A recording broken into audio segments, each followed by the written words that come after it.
was wrong to say.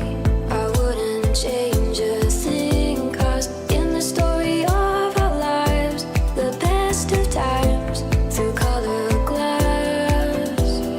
Time rolls on enough to let me move on past, but every little now and then it creeps on back to shape my smile.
Good morning, good afternoon, good evening, whichever the case may be. For all of you listening out there across the crazy planet Earth, welcome to Vestiges After Dark.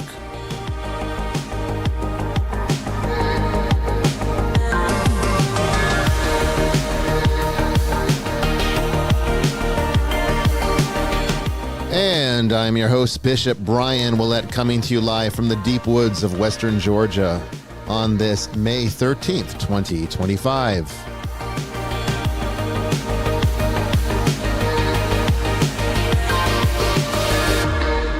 Tonight, it is your favorite show and mine, Open Lines, Open Topics, where you are the guest and you ask us whatever questions might be on your mind about anything at all, and we, as the panel, will do our best to answer those questions. You never know which direction it's going to go on Open Lines, Open Topics. Don't go anywhere.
Well, everybody, welcome again to Vestiges After Dark. I'm your host, Bishop Bryan Willett, with my co-host, Jamie Wolfe. Hey, good evening, morning, and afternoon, everyone. I mean, you never know out there. Wherever you're at. Because, I mean, there's people listening from all over the place. I've learned that just by looking at the statistics for this show. Which is pretty cool. Definitely not a local show. We don't get any hints from Georgia. I don't think Georgia knows what to think of us. I don't think they know what they think of themselves, to be honest with you.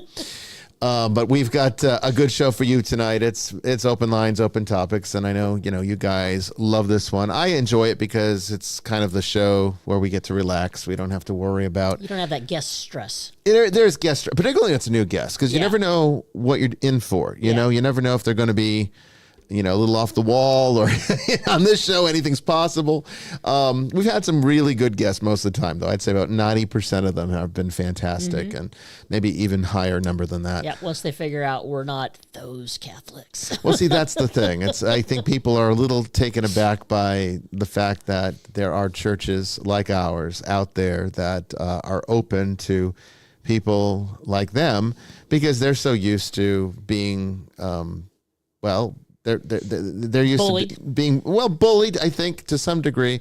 But at the same time, I think a lot of the guests on this show, grew up in a Christian atmosphere and left it behind because they were not accepted for the things that they were interested in. And so it's a sad reality, but it is what it is. So hopefully this show and this church are doing its part to make that better, and I think that by doing so makes the world a better place, because philosophical exploration, I think, is central. Well, the more you know about people who aren't like you, the easier it is to extend that hand of friendship and have more things in common than you think. I could not agree more. Yeah. I could not agree more. So joining us on this journey tonight, of course, you can't do Open Lines, Open Topics without the great Father Chris Yates in Australia. How are you doing tonight, Father?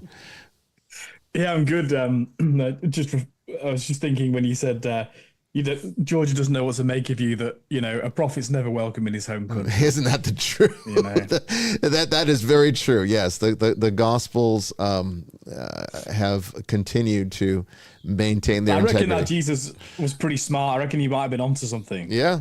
So yeah. So it's the way it is. But I think we go through life over concerned. There's two extremes. Right? You can either be completely unconcerned what people think about you, in which case you're likely to be an arsehole, Likely. or being far too concerned about what people think about you, in which case you're likely to be neurotic and Yeah, you never get anything done. egocentric. So so you have to have a healthy degree of, oh well. Yeah. Try my best. If my heart's in the right place, then I don't need to be unconcerned about the outcomes. That's important. But if I get something wrong, I can say sorry, but there's nothing I can do to I can't put the toothpaste back in the tube.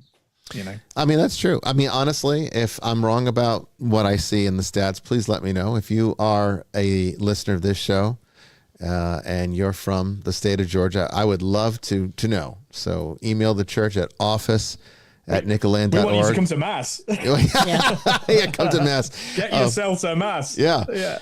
Office. Yes, we love Tennessee, April. Office at we have a lot of people in Tennessee. God bless Tennessee. And the West Coast has always been a pretty strong audience, but a lot of people. I mean, I would think last time I checked the stats, a very large majority are outside the country.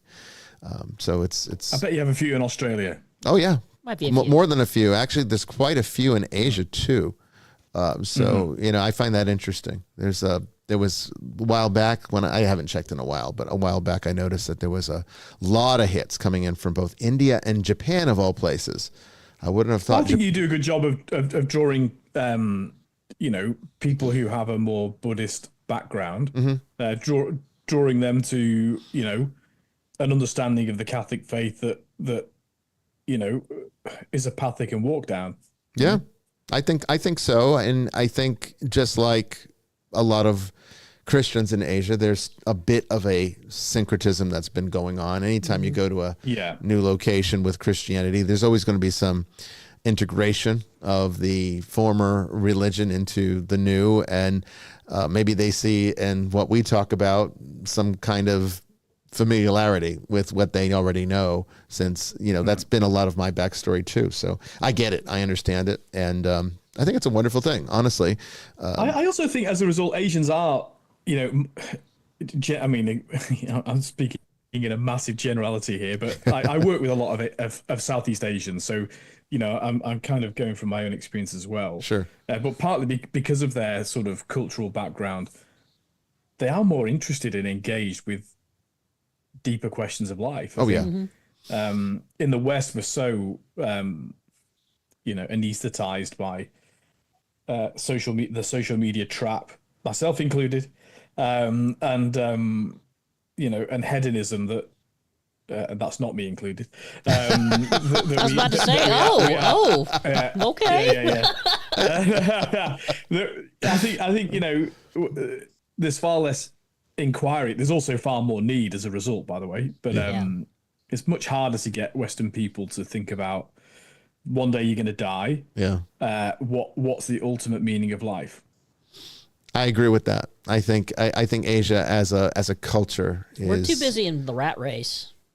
Well, but I mean, Japan is too, but they seem to do it without losing their philosophical connection. I mean, I'm not going to say all of them. We're talking very like Japan Father Chris said, generalizations. They take care of their workers. I mean, they have like mandatory breaks during the day. Well, that's because they have like 16-hour work days. Hey, I did that in law enforcement. I didn't get to. Quite extraordinary. Yes. I mean, they don't really. I don't know if they even need to have a home. They can just like set up shop in the office and Maybe some of them do. Maybe, yeah. And, speaks to the Americans who have like 2 weeks holiday a year. Yeah, I know, right? And then we're afraid to use it because, Yeah, it's true. No, it's true. We're finally starting to come out of the dark ages with that, with maternity leave and things of that nature. But it's been a rough. I mean, Americans are workaholics. They absolutely are, and they really look down on you if you're not. If you don't follow or maintain what they see to be that ideal, then you are a loser. You're a drain on society. That is the Australians are certainly not workaholics. That has to be said. Productivity is a real problem here. Yeah. As a result, there's a balance to be struck somewhere. Yeah. Well, hey, I guess there's good and bad to everything. But you know, I can Mind tell you, you. do you know what I mean? For clergy, that is a real trap, especially in Western countries. And I remember, you know, when I was in a mainstream busy parish here, there was almost like, no matter how lazy the people in the congregation were, there was a sort of expectation that I'd submit my weekly schedule, you know, to check what I'm up to and if I'm earning my keep. And I think, well, not long in, they realized they didn't need to do that because I was, in fact, probably a workaholic. But which I'm not defending. It's not a good thing to be. No, it's not. But also, I was making the point that actually there are different roles in life, and clergy aren't employed to pull up trees. You know, they're employed to, or rather, they're not employed at all. They're given an office and a stipend so that they can embody a very different way of existing. And so if any clergy listening or religious, don't fall into that trap of thinking you're on a flipping work schedule and you know, because it kind of then ends up being exploited at both ends, you know. Yeah, oh, it's a vocation and it's your calling when you've got to work, you know, at night and all weekend. But oh, you know, you should expect to work with modern practices on a Monday afternoon, you know. I mean, it's one of the excuses that they give, one of the practical excuses outside of the more, you know, theological one that they give for a celibate priesthood. You know, of course, we all They don't have many theological arguments for it. Well, just Jesus was a celibate, so you want to be like him, kind of thing. But sure. You know, the real practical reason that they give today is that if you've got a family, then you can't be focused on it's a distraction. It's a distraction from your parish. That should be your family. And I disagree with that because the Orthodox don't have that problem, you know, and they have they have wives and kids and they're both, the entire family unit, the pastor's wife, as well as even the kids when they get older, are a major part of the parish family. So it can work. I had a conversation with, I wouldn't say who, but with you know, Roman Catholic clergy who the house, there's two of them that live in this house. And before the current parish priest moved in, the bottom of the house was used by anyone in the parish. Like they had a key to it. Oh, but we don't go upstairs. They had keys to it.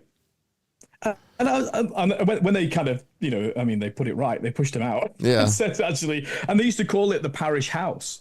Oh, really? Instead of the presbytery. Like, you know, so anyway, it is a presbytery now, and they have the whole run of the house. But there was shock horror that oh, why would you need the whole place? You know, you have the upstairs, you have the downstairs. It's mental. Go in your own house. Go in your own house, know? Yeah. And I remember, you know, people say, oh, you know, you don't invite people around. And you know, when I was living in a presbytery, and I said, well, you've not invited me around either. Right. You know, what's in your fridge? So, you know, I had some really good dinners. I used to invite people around, but you know, I mean, the idea that I had some obligation to entertain everybody in the place is ridiculous. I had some good meals there in my parish when I was a seminary, and I'd get invited over, and they had a commercial kitchen. I mean, it was like a restaurant kitchen. Nice. And he threw some veal porterhouses this thick on there, and we had a wonderful glass of Courvoisier XO. You know, it was a nice day. So, knows how to get your attention. Oh, they ate, the priest ate very well. Yeah. One thing priests do, they like food. You can at least feed them well. You can at least feed them well. Part of the recruitment poster, we'll feed you steaks. I've never known a priest that didn't know good food. Not one. Not one. Joining us from Tennessee, we have Brandon Milam. How you doing tonight, Brandon? I'm doing good. Kind of with the whole job situation, I think it's changed a lot over the past couple generations, because I keep seeing posts, memes, and whatnot of back in the 50s and 60s, an entire family can live off of the income of the father. And nowadays, we're working 2 to 3 jobs to afford half of what they did back then. That's true. So it's an interesting situation to be in when it comes to just working and being able to manage work life, personal life, or just have no life at all and just work. We have a lower standard of living than our grandparents. Yep. I mean, when you look technologically, but worse economically. When you look at the prices of things in the 50s and then adjust them for inflation, there is still no comparison between the cost of things today and even adjusting for inflation. So what that says about the cost of living today is that it's not inflation that made it happen. It's greed, plain and simple. The prices. It's also net zero obsession. It's sort of the renewable scare tactics. Basically, energy is what decides how expensive things are. Whether it's filling up trucks to drive products to your house or supermarket, or but the push for renewables, and I'll let people decide for themselves whether that's a good idea or not. But the one thing they can't deny is that it's the most expensive energy you can possibly produce, and that's why people are poorer. It's very, very simple. I mean, there's no doubt about it that if you control energy, you control the world. I've always said the only way we'll ever get to a point where we don't need money anymore, is if you can get to a point where energy is not just renewable, but it costs less to make than it does to it costs. You can use more of it you're producing more of it than you actually use. It's kind of like, I don't want to use Star Trek as an example, but if we could ever get to a point where energy becomes infinite, it's not a scarcity anymore. Like literally being able to harness the power of a sun, for example, where you have, billions of years of power that is just there. Then we could get to perhaps a point where we move beyond the economics of scarcity. But you'll always have scarcity until we do. And as long as you have scarcity, you're going to have exploitation. It's just the way that it is. For you to have $1, that means someone else can't have that dollar. It's just the way it is, and you have. We can print more dollars. I mean, yeah, but then you do that, then you deflate the value of it. Yeah. So you can't really do it that way. I mean, they do that, Yeah. but that just creates a different type of scarcity. So, there really is a limited amount of wealth to be had, and you have to make the choice to whether or not you want to be one of the ones that has control of that wealth or one of the ones that are exploited by that wealth. There's really no other option for you. And we're in the first world, we're kind of lucky. Even the poor in the first world are kind of lucky because they have more of the chunk of that wealth than the third world does. I don't like the fact that life is that way. But that is the fallen nature, I think. Jamie and I were talking about actually that last week before the show. Yeah. And what's the solution? There is no solution. The solution is that we live now. Any trade-offs. The fallen world is survival of the fittest. We might not like it, but it's the way that it is. There's this wonderful movie that I watch that I watch from time to time, and it's called Margin Call. It has some big actors in it, and it's very well done. And there's a moment in that movie where a character has a realization, and Jeremy Irons is one of the he's sort of like it's basically about the financial crisis of 2008, what led up to it, and all that. Jeremy Irons plays one of the top executives of this securities brokerage firm. And one of his employees is having sort of a moral conundrum with what they're being tasked to do. And he makes this argument. It's kind of interesting. He says, what money, it doesn't exist. He says it's pictures of paper. It's pieces of paper with little pictures on it, so we don't have to kill each other to get something to eat. And the reality is that we're still playing. It is still law of the jungle out there. It is still basically tribalism. It is still basically, eat or be eaten. It's just, instead of killing people, we impoverish them, and then we enrich ourselves. It's basically the same thing, only we don't feel so bad about it because we're not technically committing murder. But there is, I don't say that to be like, boy, we're so horrible and there needs to be a better way. There is no better way. I don't know. I think that's a bit slightly Marxist worldview. But you're right. The first law of economics is scarcity. The first law of politics is to ignore the first law of economics.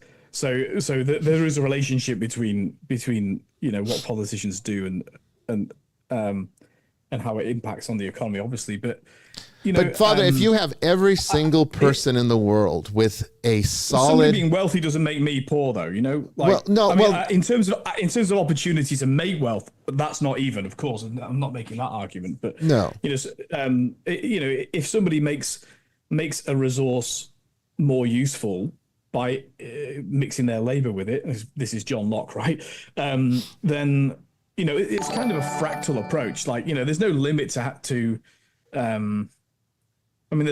there's an ultimate limit to how many things are able to be produced from what's present in the earth. Right. But but there's a fractal kind of approach to that. It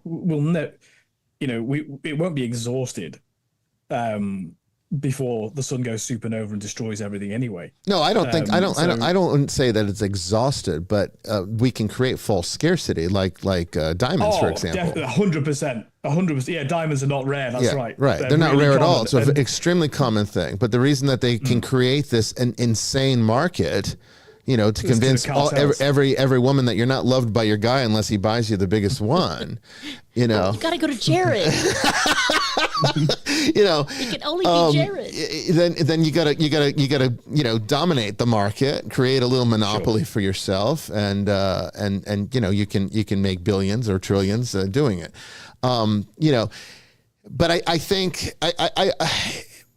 I would say though that one of the fundamental problems that I see in the fallen world, is that even if every single person had an absolutely perfect worth ethic, you could never have them all living a nice, comfortable life. It wouldn't be possible. It wouldn't be possible. But it's probably not a good aim either. Well, I don't know. I mean, it's good. It's a bit utopian. I think maybe. It's a good aim to want to help people who are worse off than you.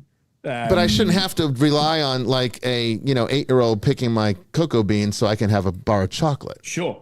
You know what I mean? Yeah. And that happens. It does. This is one of the deficits. So that I can eat chocolate, some kid out there lives a hell for an existence. And then if you decide to boycott eating chocolate in the name of that 8-year-old has no job at all. Well, that's the other side of the coin. These things are difficult. And in their families. These things are difficult. Well, that's what I mean. It's like, that's what I'm trying to say is that I'm not arguing a Marxist or socialist solution. Although I'm saying that's not going to work. But I would say that Karl Marx wasn't wrong about identifying the problems. He was wrong about figuring out the solutions. Yeah, very wrong. My argument is that he lived on the generosity of wealthy people himself. Well, there you go. Yeah, of course. First his parents, then his parents-in-law, and then Engels. They usually do. But I mean, my idea is that there is no. I mean, it's like if every single animal in the world were a lion, well, then they'd all have to start eating each other, wouldn't they? They'd have to cannibalize each other, and somebody would have. You start eating the weak. You'd eat the ones that were the easiest ones to pick off and kill. And that's what we do with economy. We pick off the weak and so that the stronger can survive. And it's not a good thing. It's not a nice thing. We don't like to talk about it in those terms, but that is the reality of it. That's the fallen world. And I would say that nowhere, you don't need to be theological to recognize the fallen world. I think economics proves it much better.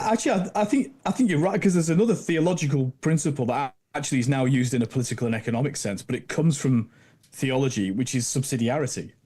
Because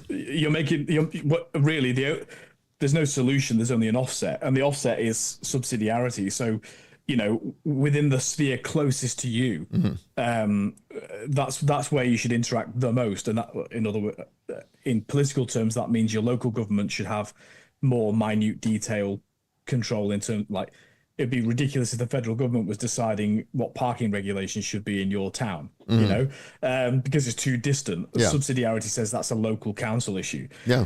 And so, but that applies economically and politically, but it also applies in terms of love. J.D. Vance was he's been in the headlines because he was.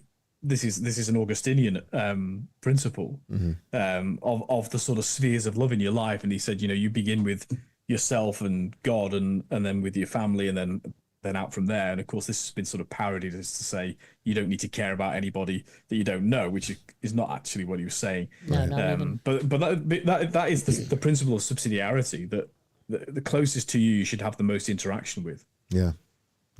Well, and the further away, the less it should impact on you directly, Yeah, I can see that. I can definitely see that. Well, we'll probably get back to this. It happens in the church. We've got a new pope. He's an American. Yeah. And he's, from what I can tell, he seems all right. He's an Augustinian too, isn't he? He's an Augustinian. And I like the Augustinians. They're actually pretty cool. Oh, we all do. But I think people it's good in a way that they're excited about all that. But really, this idea, will he do X or will he do Y? No, they don't understand the principle of subsidiarity, which is very much from the church and alive and well in the church. The Pope can have any political or personal view he likes. He's not going to change the dogmas and doctrines of the Catholic Church. They always think it's not a president. It's not how it works. No, he's not your parish priest. Right? He's the Pope. Yeah. No, his job is to defend and maintain. Ask your parish priest if you want to know how to live. Not the Pope. In a sense, he's a guardian of the faith. He's not to direct it in new and innovative ways. He's to maintain the integrity of it. And sometimes that does include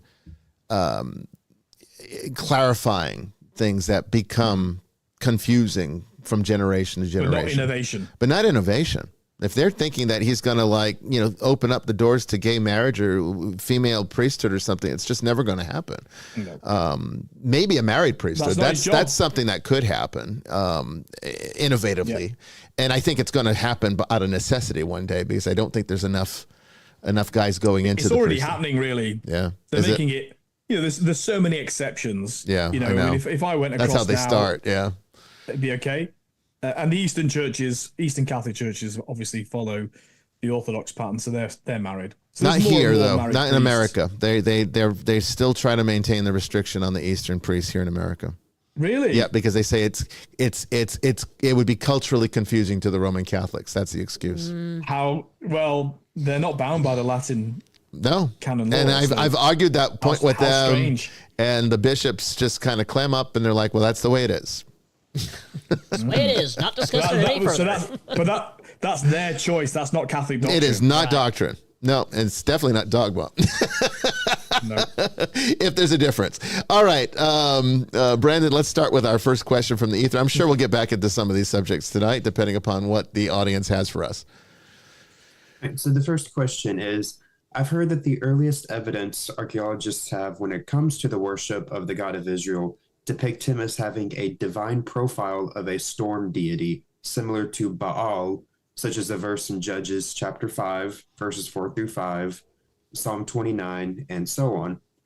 Would this be accurate to say that the earliest interpretation of God was a storm deity, and would this also explain the conflict throughout the Old Testament between God and Baal, since both were considered storm deities? Yes, I would, because if you look at the evolution of how theology develops, all of the more sophisticated versions of religion that we recognize today in modernity, and by modernity I mean the last 2,000 or 3,000 years, stems from a far more ancient type of universal animism. I mean, you can see this in every culture. It starts out in this more primitive animism that develops into a more sophisticated version. We see that. I'm getting ready to teach my students. The webinar just shifted to a new unit. We're getting ready to study the Voodoo religion. It's going to be awesome. And you can see it there, where what you see in New Orleans, for example, which is its own little brand of voodoo, is a far more sophisticated, monotheistic. Same thing in Haiti. It's a monotheistic religion that stems back from more tribal, primitive versions of this religion, like the Yoruba tribes practiced. And so the Yoruba gods became the spirits of Caribbean voodoo, and if you go back far enough beyond the shamanistic stage, which is where the Yoruba were, you start to see the animism stage, which is basically animism is the belief that all things inherently have a spiritual essence, which I actually think is still true. But we see them and we define those things differently. We've talked about, I think, either the last show or the show before, where Thomas Aquinas more or less says that the Holy Spirit is essentially infused within all of reality, and if God leaves the presence of something, then that thing ceases to exist. It's the same. It's basically, that's a very sophisticated way of describing the more ancient animism. So I would say yes, that is where it comes from now. But we need to make something clear here. This is not to say that they took some ancient god and reinterpreted him to meet their conditions, and then they change things. That's not what I'm suggesting here. What I'm saying is people's understanding of God, the only God there ever was and ever will be, changes as they become more spiritually enlightened.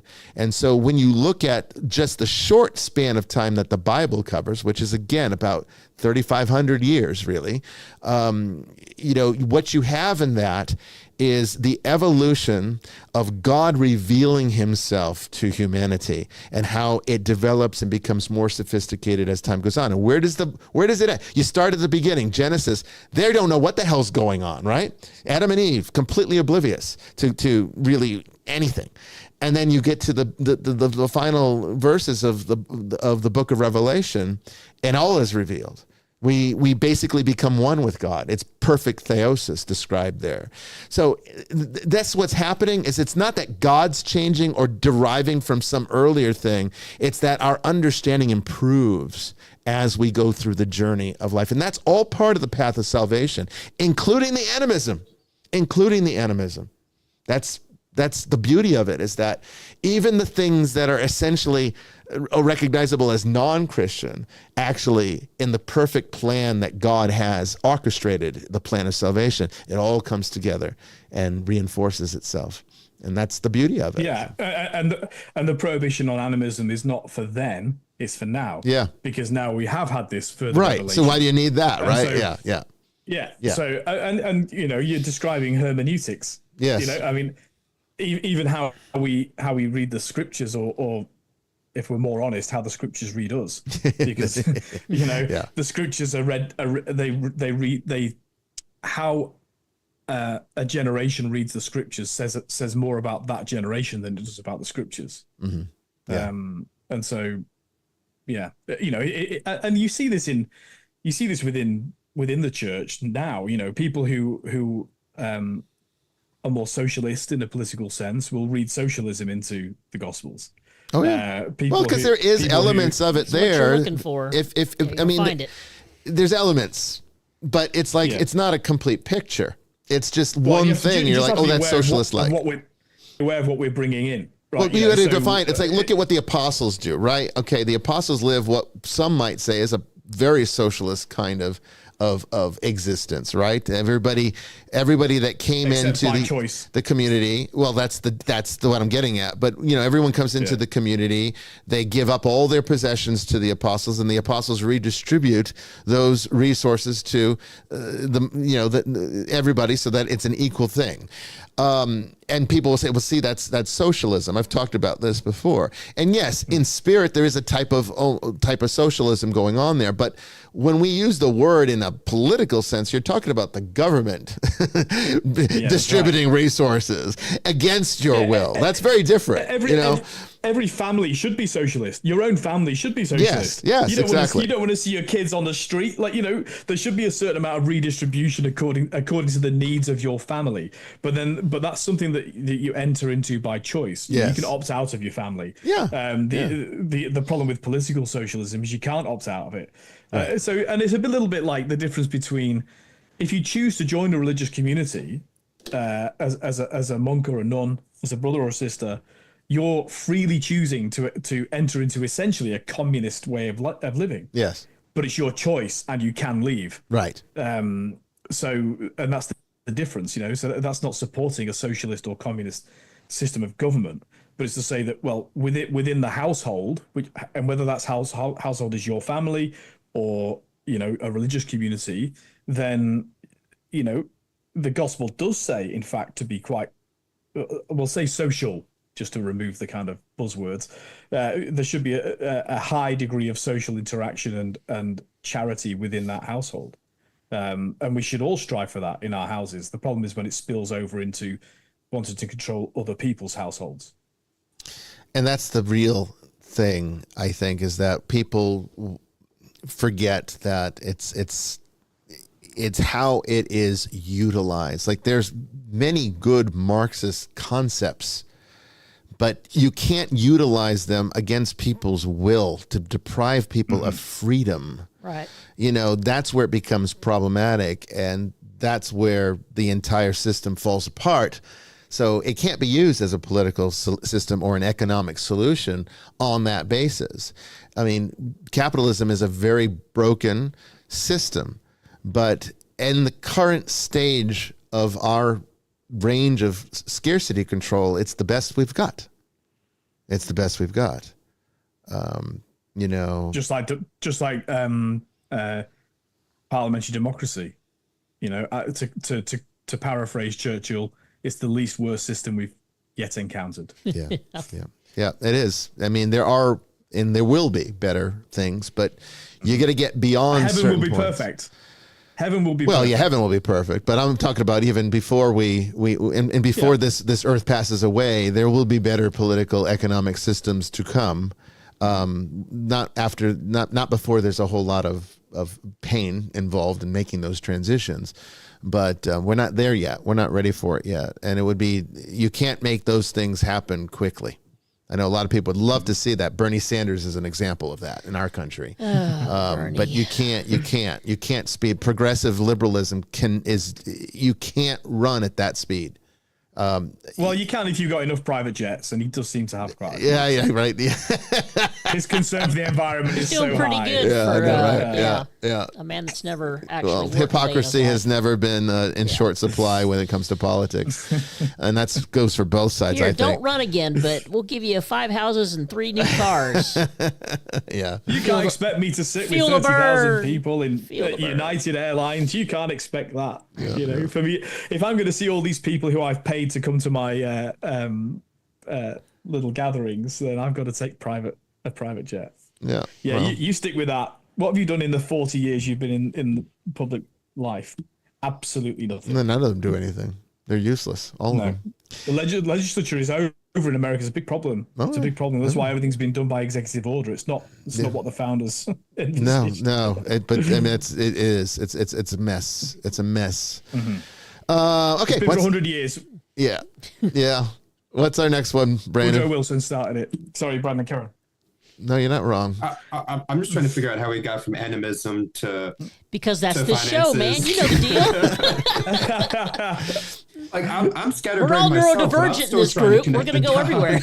we could change the name of Open Lines, Open Topics to the Tangent Show. I mean, that's we could just call it Random Tangents.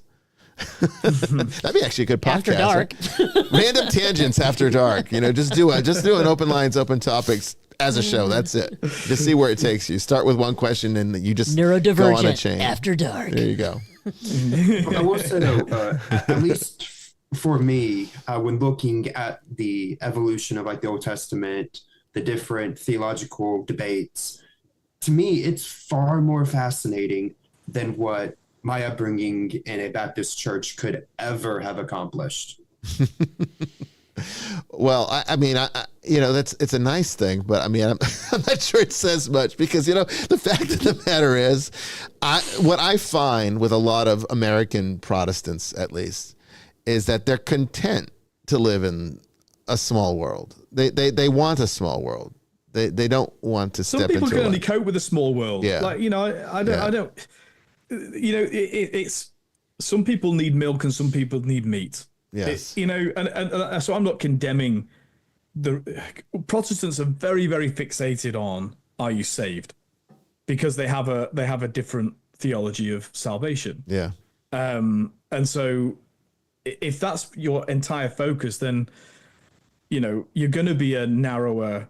Now it's not all bad, that, by the way. It's a narrow path, as the gate is small and the path narrow to salvation. Jesus says that, because I would suggest he's saying that on the basis that we are supposed to in fact engage in works as a cooperating with that salvation of being made perfect like God. Yeah. And so that's why there's a different sort of interaction with the breadth of theology, shall we say, or the scriptures, or even just philosophy, because at the source of it, there's a different focus, and not everyone can take.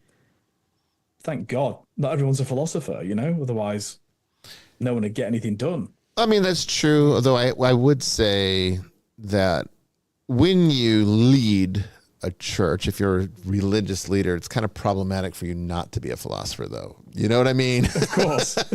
So that's where it becomes a bit of an issue. Why not everyone should be. Yeah. Not everyone should be. Yeah. I once heard the clergy described as, and it went very badly for the person that said it, but he was right. He said in a synod in the Anglican Church, he said, clergy should be like manure. Like, spread thinly across a field. If we're all piled up in one place, we stink. And I think he was right. God only chooses the worst of us. That's the way it is. That's the way it is. Okay, what's our next question, Brandon? So the next question is from the archive classes on the justice/adjustment archetype. You said that when a child is aborted, their energy turns into demonic energy. And you said the same was true for people who commit suicide. But what happens to people who are killed by somebody? Well, from my point of view, okay, as far as I'm concerned, when a child being aborted is a person being killed by somebody. That is a murder. Absolutely. So I don't think there's a difference if we're talking about, using that as the first example and saying, well, what happens if someone gets killed? It's the same thing. This is the issue. This is why it's a problem. So to kind of backtrack a little bit, if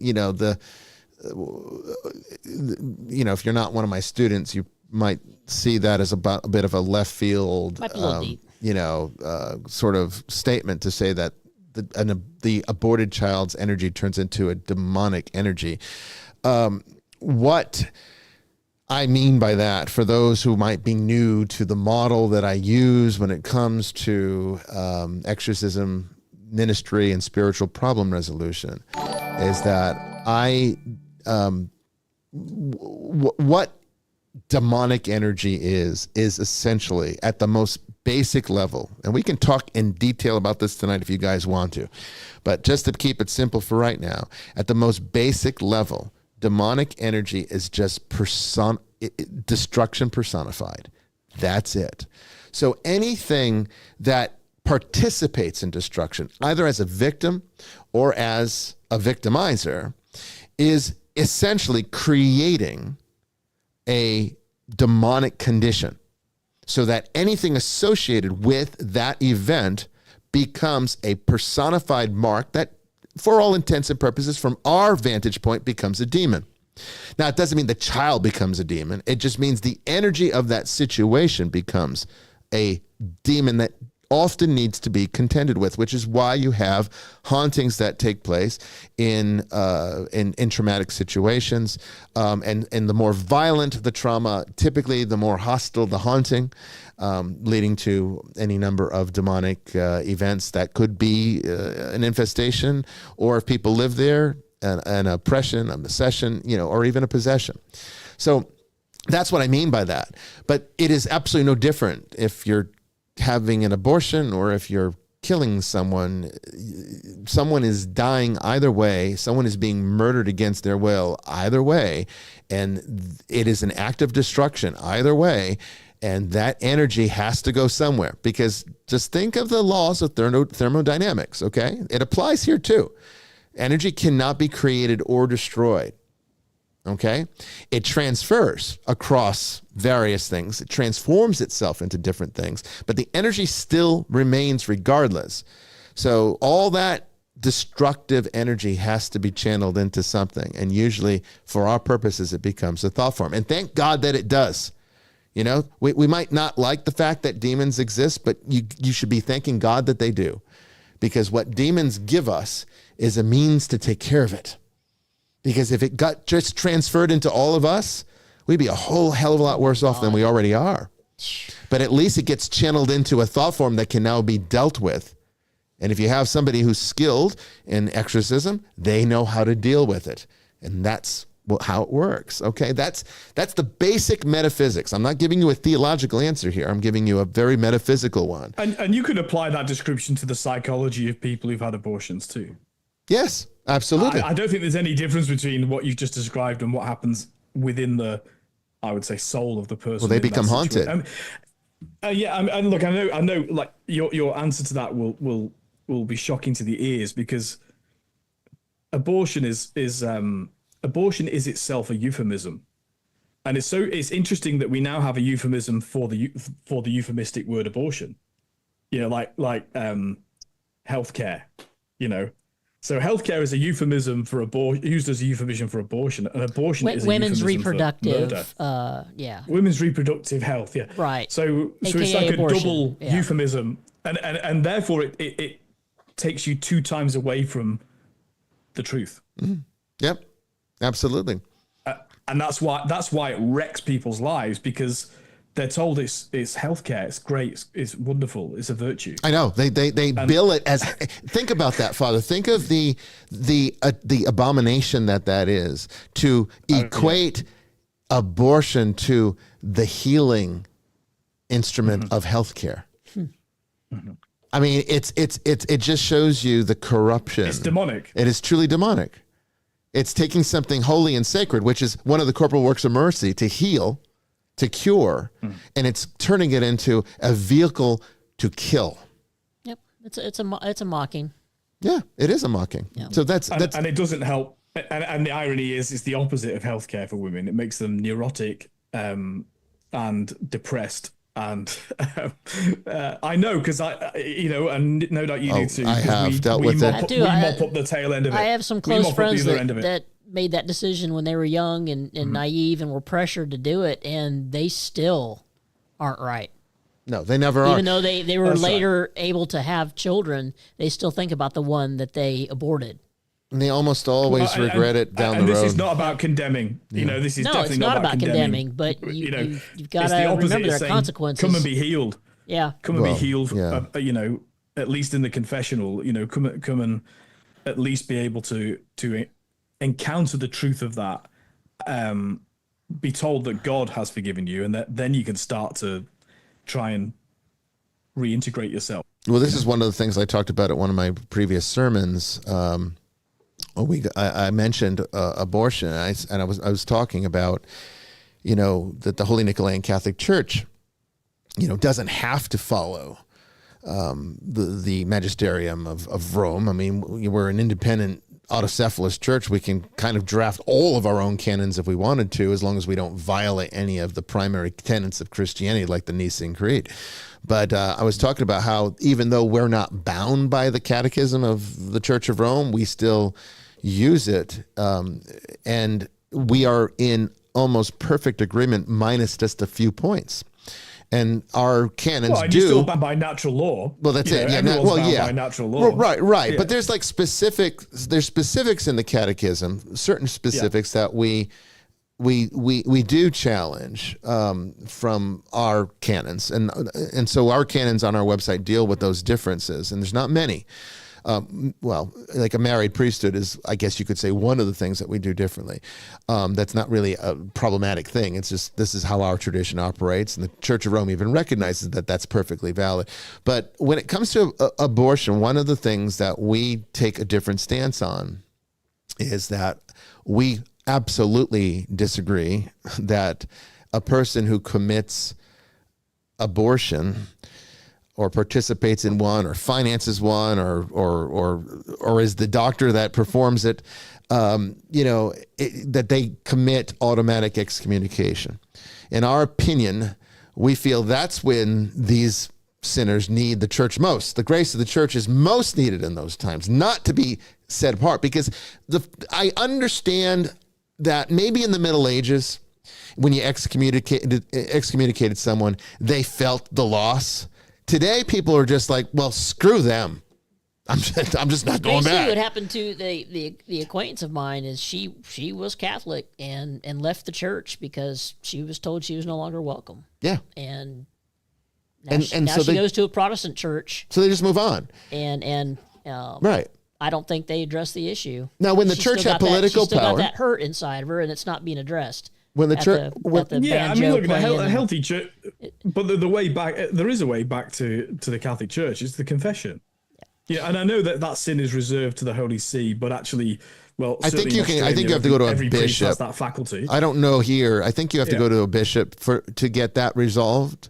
I think that's true in America. In Australia, it's been extended to every priest. Yeah, it should be. That's up to the bishops' conference of each country. Yeah. We talked about her going back to the Catholic Church, and it fell on deaf ears. So now she'll get no healing until she does. I know, and she's preferring the, I don't call it, the rock concert kind of church. Oh yeah, well, see, nothing that serious is ever addressed. No, because it's too much fun. You're there for the show. Play your tambourine and your guitar and have fun. You're there for the show. Yeah. You're not there for the depth, because there is no. And still go home utterly depressed. Yeah, it is the way it is. But choice. I mean, that's kind of, and it's not even a difference in understanding. It's just a difference in approach. I just don't feel that telling people, okay, you've just automatically excommunicated yourself is helpful. Do they need to come for confession? Absolutely. But, this is where I think the church needs to actually go out of its way to reach out to people in this situation and kind of help them back. I agree with that. Yeah. And so I just think eliminating the excommunication part of it is one good step in that direction. Whereas when you just have that listed as a I guess, I don't know if I would call it a doctrine, but when you have it listed as a point in the catechism, it really is it's exclusionary. And I know that's what they want you to feel, but it's like people don't receive it the same way today, not in a helpful way. There's better ways to do it, and this is one I think that needs to change. But I mean, it's not really a disagreement. It's just our approach is this way. This is how we handle it. We don't really disagree with anything in the catechism. We just have different approaches with a handful of things. Everything else is about the same. Church was like that with divorce. Moosh says church was like that with divorce in the past. Also seems like they were shunned, and they largely still are. If you can't get, in at least in the Church of Rome, at least Orthodoxy does so much better job with this. But in the Church of Rome, if you can't get an annulment, okay, you're basically screwed, because if you want to move on and start a new life with a you can't get remarried. Getting remarried, now you're an adulterer. Yep. You can't ever go to communion again. Confession's useless to you because Pope Francis did change that. They can go. So people in civil marriages who the church doesn't recognize their marriages are allowed to go to communion now. They're not allowed to get married, but they're allowed to go to communion. That's what, because when Pope Francis did it, but I think the caveat is they can't have intimate relations with that person. I think that's what was removed. I think that's why it caused. There were lots of senior theologians that argue that didn't like that, but so I think it is now allowed. Orthodoxy. I had not heard that. I have not. Together. I mean, because the problem is the church doesn't recognize civil marriage from a divorce angle. And it's definitely not recognizing that, but it's basically saying. But what I'm trying to say is, if you're married, if you have a man and woman who are married in their 20s, let's say, in the Catholic Church, if both Catholics, they get married in the Catholic Church, they have kids, then the marriage falls apart for some reason later on in life. They're in their 40s, and they want to go their separate ways. So they do, and they try to get an annulment. The church denies the annulment. Natural law takes over, and let's say they both start relationships with new people. That as far as the church is concerned, they are still married. They cannot go and have a relationship with another person sexually and not be committing adultery or in fornication, both, because and that's the problem with communion. That's the reason that prohibits them from going. Now, if they stay celibate, then yes, you wouldn't be denied communion on the basis of simply having gotten a divorce but not getting the annulment approved.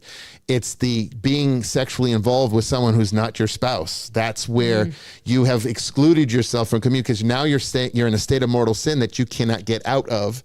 Because what are you going to do? Go to confession, say, I fell in love with someone else, so I'm living with them now. I'm married to them. Like we got a civil marriage or something.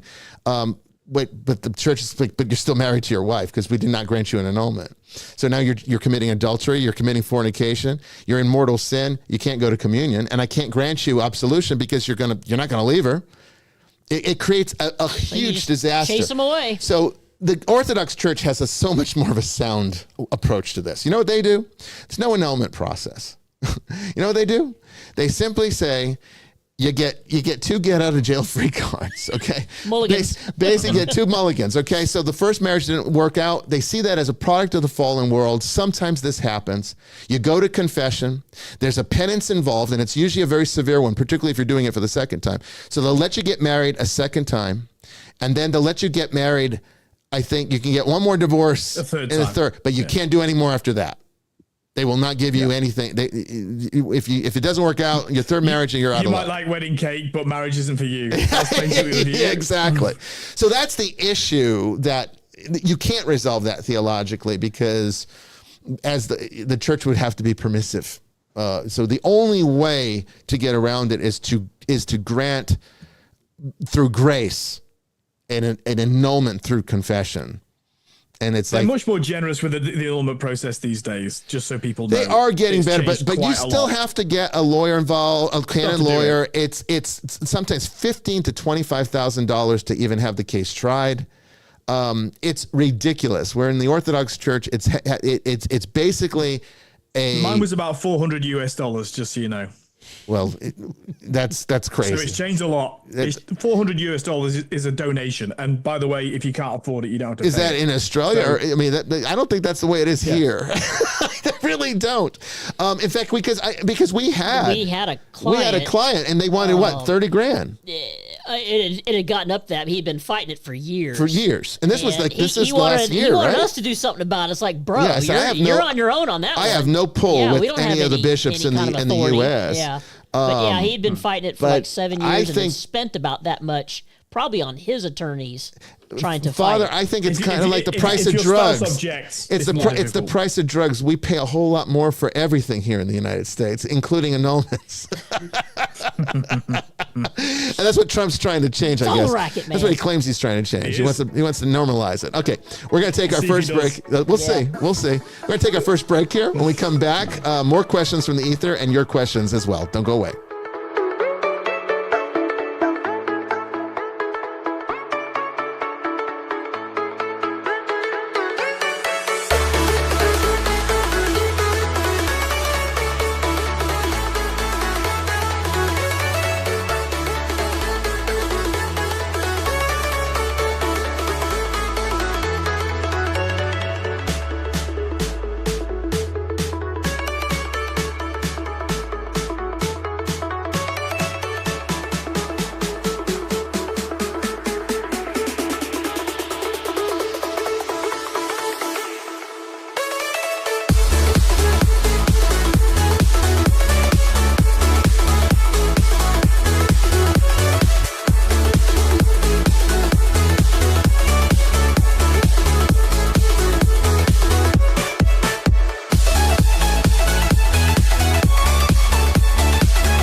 Welcome back, everyone, to the second hour of Vestiges After Dark.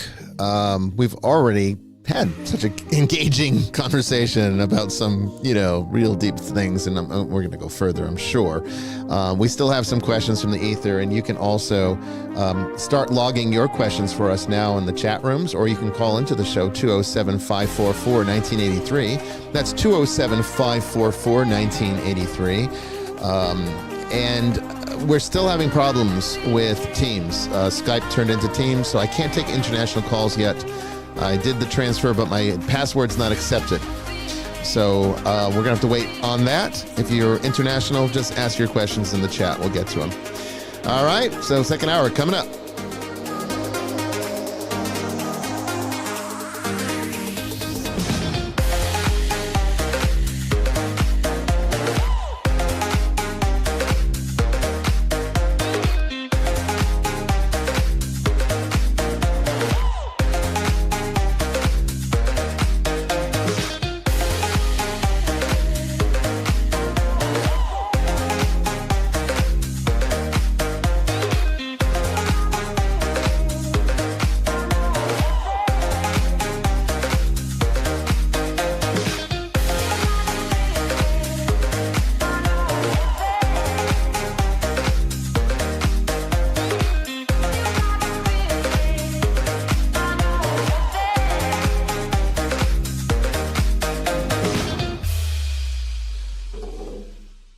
Okay, so what's our next question from the ether, Brandon? So this question's a little interesting. In a person who has dissociative identity disorder, or DID, since they create new personalities as a sort of coping mechanism, does that also mean that they have different projected realities? Let me clarify. If I remember you talking about the world around us is just a projection or a reflection of what we think is real. So when you talk about multiple personalities, they would have, in my opinion, several different reality projections because they adopt several different personas, whereas individuals without DID would only have one projection of reality. Okay, again, kind of a deeper metaphysical question, not really a theological one. This is something we've covered rather extensively in previous classes of the Forbidden Truth webinar that I teach on Saturday afternoons. Which you also joined, by the way. Yeah, people should. I mean, honestly, most people love it. You want your mind blown, it's a good start. And it's not like you're going to miss anything because we've preserved the archives. 8 years I've been doing this class. We have all 8 years of content on the Nicolay Network. So plenty to keep yourself occupied for a very, very long time. And, of course, a new class every Saturday. And we're just starting a new unit right now on Voodoo. So if you're interested in that, that's a chance to get in on something. And then, of course, like the previous classes that we've covered on archetypes and everything else. But so essentially my metaphysical approach towards this is that I see, well, I mean, I guess you could say that I take a firm stance between Plato and Buddha, which kind of they came to the same basic conclusions about for different reasons, but they basically saw it the same way. Hindus do too. They see the phenomenal world as an illusion, the Maya. I think theoretical physics, we've talked about, simulation theory on this show. I think we're getting to the point where we're starting to see that this is indeed probably true. But I want to make sure that we understand something here. That doesn't mean there isn't an essential reality. It just means that the one that we see through, and I'm going to use now Christian terminology, through the fallen eyes of a fallen individual, reflected into a broken creation, that we don't see things the way they are. And I think that's perfectly consistent with Christian theology. So as that goes, so Paul, now we see through a glass darkly. Thank you. Then I will see face to face. Yeah, and there it is. There it is too. And Plato, of course, with Plato's cave, and of course with the Maya of Hinduism, which of course is part of Buddhism too, all talks about the fact that there is an essential reality. We just don't see it. We project a false reality upon the ether of it. Every time I tell you, see out there in the ether, that's what I'm talking about. Okay, so that's what I mean here. Now, so the answer to the question, not exactly. Okay, the phenomenal world is indeed a projection, but that doesn't mean the same thing for the ego reality. Okay, the ego reality is constructed by a further fragmentation that is entirely, well, almost entirely, an internal process that can affect and change the phenomenal world and do so in very, unique ways. But it's still what creates cohesion is the fact that it's a shared experience. Okay, so it's not entirely internal, clearly, because if it were, we'd all be in our own personal dream and only we could affect anything from that dream and we could do whatever we want in that dream. That is not true of the phenomenal world. There are still fundamentals that we have to follow within it. Okay, we can all agree that Jamie and I are sitting at a desk right now. We all see this and we know, unless we're psychotic, we know this is a desk. So the phenomenal world has consistencies, and even our projections of those consistencies are agreed upon between the ego realities. But we don't project the ego reality. The ego reality is a construct made up of infinite numbers of ratios of various archetypes, which become what I call the aggregate structure. All right. Very similar to the aggregates, the 5 aggregates of Buddhism, just perhaps more defined towards the various uniqueness of each individual is made up by the various archetypes they contain. What do I mean by that? Well, there's some people that are just naturally heroic. They clearly have a larger ratio of heroic-based archetypes or hero-based archetypes, as the root archetype, the hero in Carl Jung's model, within them. And you got people that are just cold-blooded killers, sociopaths, antisocial personality disorder. Clearly, they are ruled by the shadow archetype, right? You got people that are devious and don't even feel remorse. That's very much the trickster archetype. You have people that they're forever young, right? They're youthful. Everything's fun and games. They just never grow up. You know people like this. They have the eternal child archetype. These are all core parental archetypes and there's various divisions. Now, why do we talk about things like astrology on this show and even in class?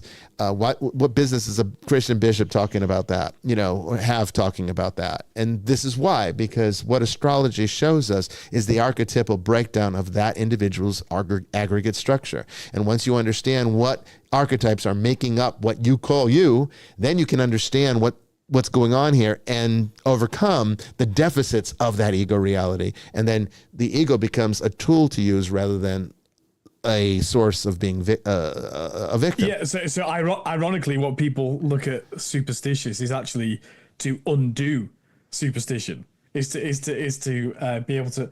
It's the opposite of saying everything's predetermined. It's saying no. By analyzing these things, you're opting out of determinism. Yes, correct.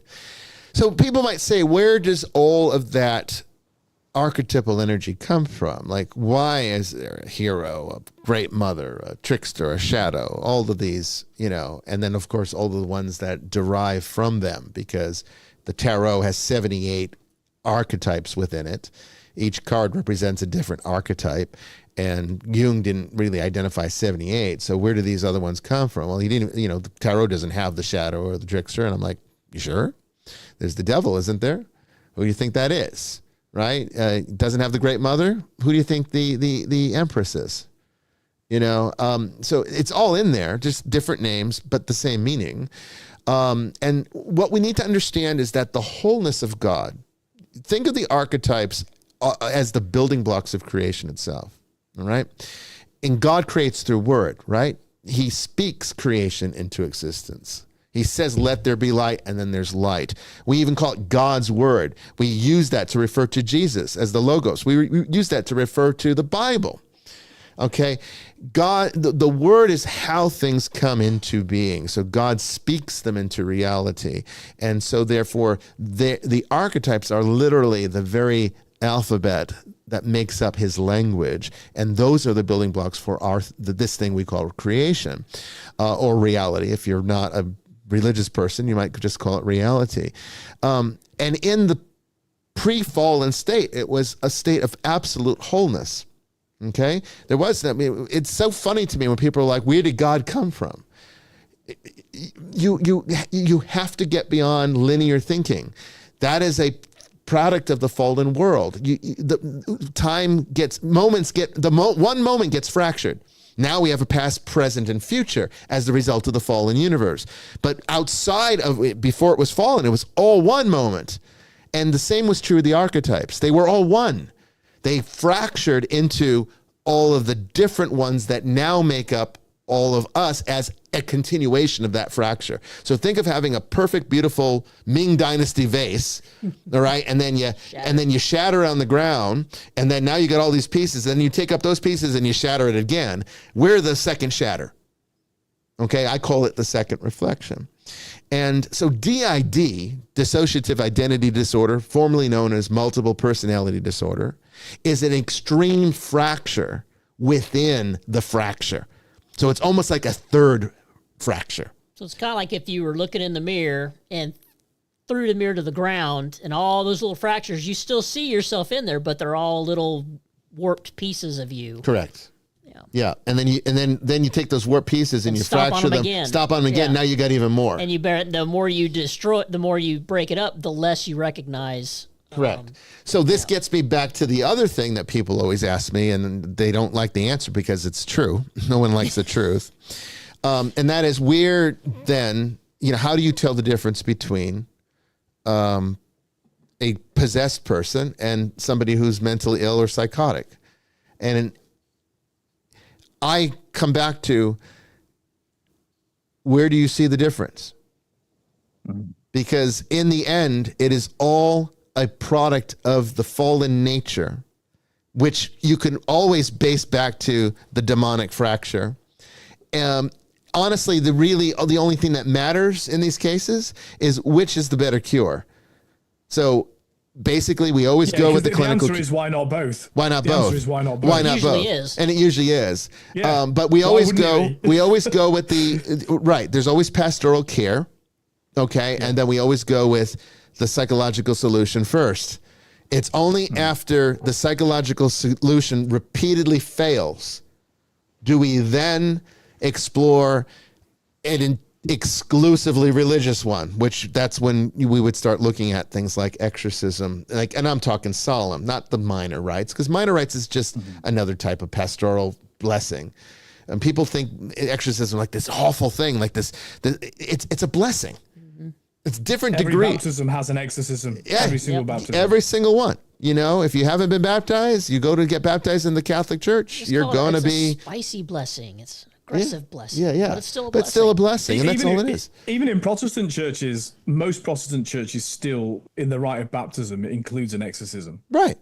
Yeah, that's true. I get you. Yeah, that's true. So it's like when people ask me, like, or say that I'm being irresponsible by giving people a spiritual answer to a clearly mental illness problem, and I'm saying that's not at all what I'm doing. I mean, and tell me this: if you might not be a person of faith, but maybe they are, and what? Because they're mentally ill, they don't deserve blessings? Yeah. Are you telling me? Secular scientific research psychiatrists and psychologists, yes, recognize the effectiveness of exorcism. Yes. Now, they may explain it from the point of view, if the client is very religious and believes that this will heal them, that's what heals them. Yes. But they don't care. They still refer for that. They still use the church for that purpose. Right. And so for an exorcist, that's the ideal, is you get a phone call from a psychiatrist saying, I've assessed this person and I think they should have an exorcism. Right. That's like perfect. Every bishop's going to say yes to that exorcism. Right? Yeah. Because the medical profession is saying, please come and do this. Right. And that has happened to us. Yeah. And there's, if it gets the person well, what are you bitching about? I mean, because it rocks their paradigm. Yeah. That's what they don't like. Yeah. And that's what I said. It's like, people are not going to like this answer, but this is because it's true, and people don't like the truth, but this is the truth. There isn't really a difference between the two. It's really just what is the better approach to healing the individual. Sometimes that can be done because a lot of it has to go with where the trauma comes from. Is the trauma largely internalized, or has it been externalized? There's two ways to deal with trauma psychologically. All right. Two ways. You can internalize it. That's what most people do. That's when it becomes a neurosis, or it could even turn into a psychosis. It could. But usually it's a type of neurotic behavior, an anxiety condition, a depressive disorder, or any number of other things that could manifest, OCD, whatever. And that's what most people do. They internalize it. It becomes a mental illness. Okay. They have a stress reaction. At the very least, they get stressed out. Okay. Even that is an internalization. So if you've ever been stressed, if you find yourself dealing with anxiety a lot, you're an internalizer. There are other people that are externalizers. Okay. Now, sometimes externalization means they go and they create victims so that they don't feel like victims. This happens a lot with pedophiles. They go and look for, they've been abused. So now they go and look to see if they can abuse someone so that they can externalize the trauma and not have to feel it inside. Okay. And it just creates obviously a deeper problem, but they at the moment don't think so. So they do it. That's one way. So that's a very mundane way of doing it. Horrible as it is, mundane nonetheless. There are people that it becomes an internal projection into the external world. And that becomes the rarer form that we would see as a thought form, a tulpa, or even an egregore. And the more toxic that trauma, the more likely it's going to resemble what we would call a demon. So so people will say, well, are you saying demons don't exist? No, I'm actually saying quite the opposite. This proves they exist. But their nature is very different than what we've been taught. You're thinking that demons are like some kind of thing that was created outside of this reality and then sort of affected this one after the fact. And it's like, well, if that's true, if the book of Enoch was correct, then we're not really responsible for the fall, are we? But if I don't accept that answer, what I say is that that there are two forces in the universe. Okay, there's creative force.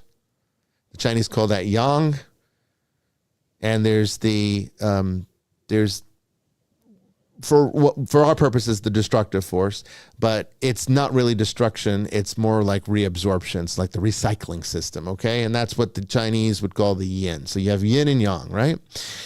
And those two principles, the passive and the active, the masculine and the feminine, the creative and the internal intuitive, okay, are what make up creation. This is the fundamentals of Taoism. I think we're going to have a Taoist on later in the season, so we can talk more about this. Yeah.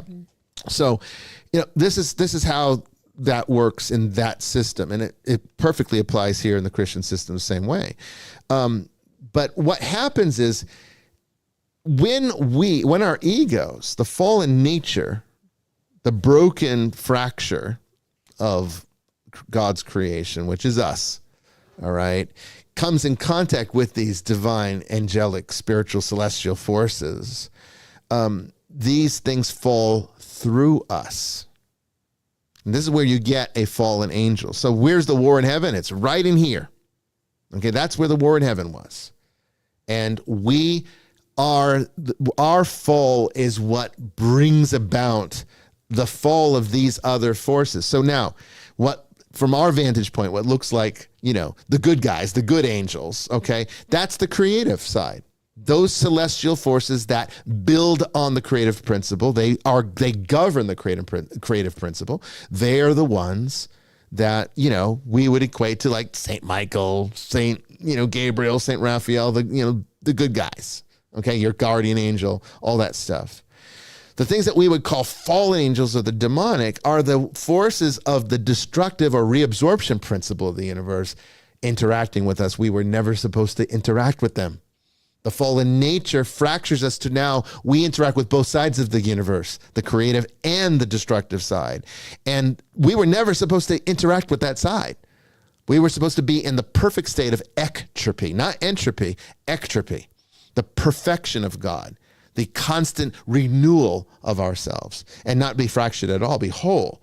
And this is ultimately the participation in the demonic. So when you hear me say, and this is perfect good Catholic theology, so what I'm talking about is a lot of metaphysics with Bishop Bryan's own personal model for describing it, with a lot of really good, solid traditional Catholic theology. So the Catholic theology part of this is that the devil has no power outside of that which you give him to act. How do you think that's possible?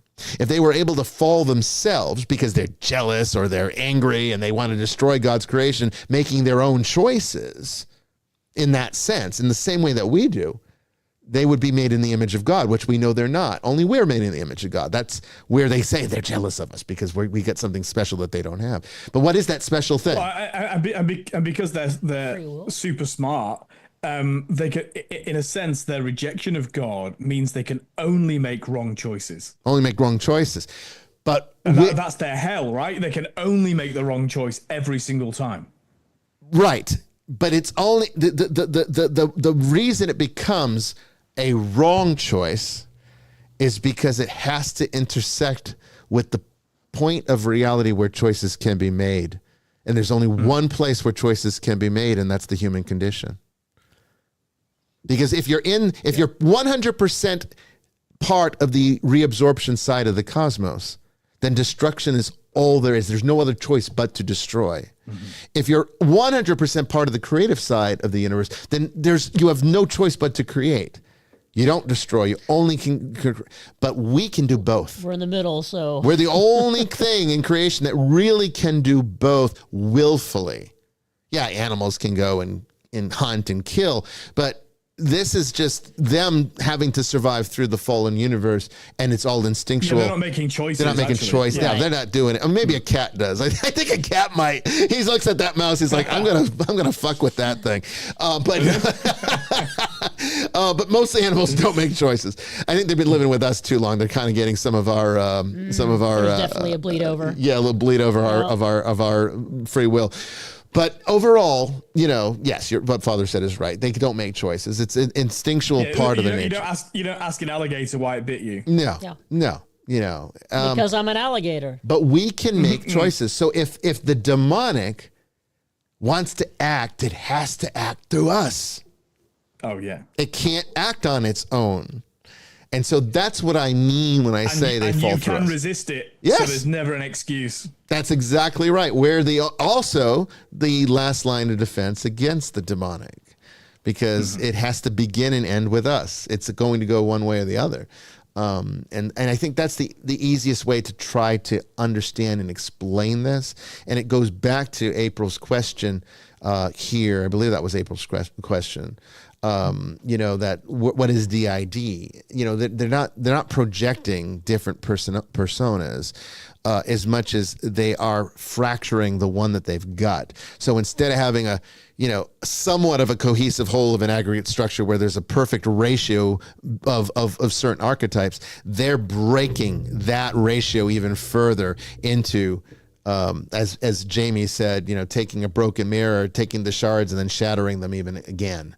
And now you even have more reflections that don't even show the whole person. You'd never be able to put it back together, right, either. No, and nor would you be able to look into the fractures and be able to even recognize who you are. Because you see a shadow. At some point, you would see a shadow. You would see a shadow, and that's what people and that is literally what happens to people. Yeah, it is. That's literally what happens to people. Like in the, how many people do you find who are just complete prisoners to their own mind? Their own previous thoughts, their bitterness, their over dwelling on wrongs done to them by others. Yes. All of this makes sense of what Jesus means when he says you have to forgive others. Like in the Lord's Prayer, forgive us our trespasses as we forgive those that trespass against us. Right. The reason to do that isn't for the sake of them, it's for your sake.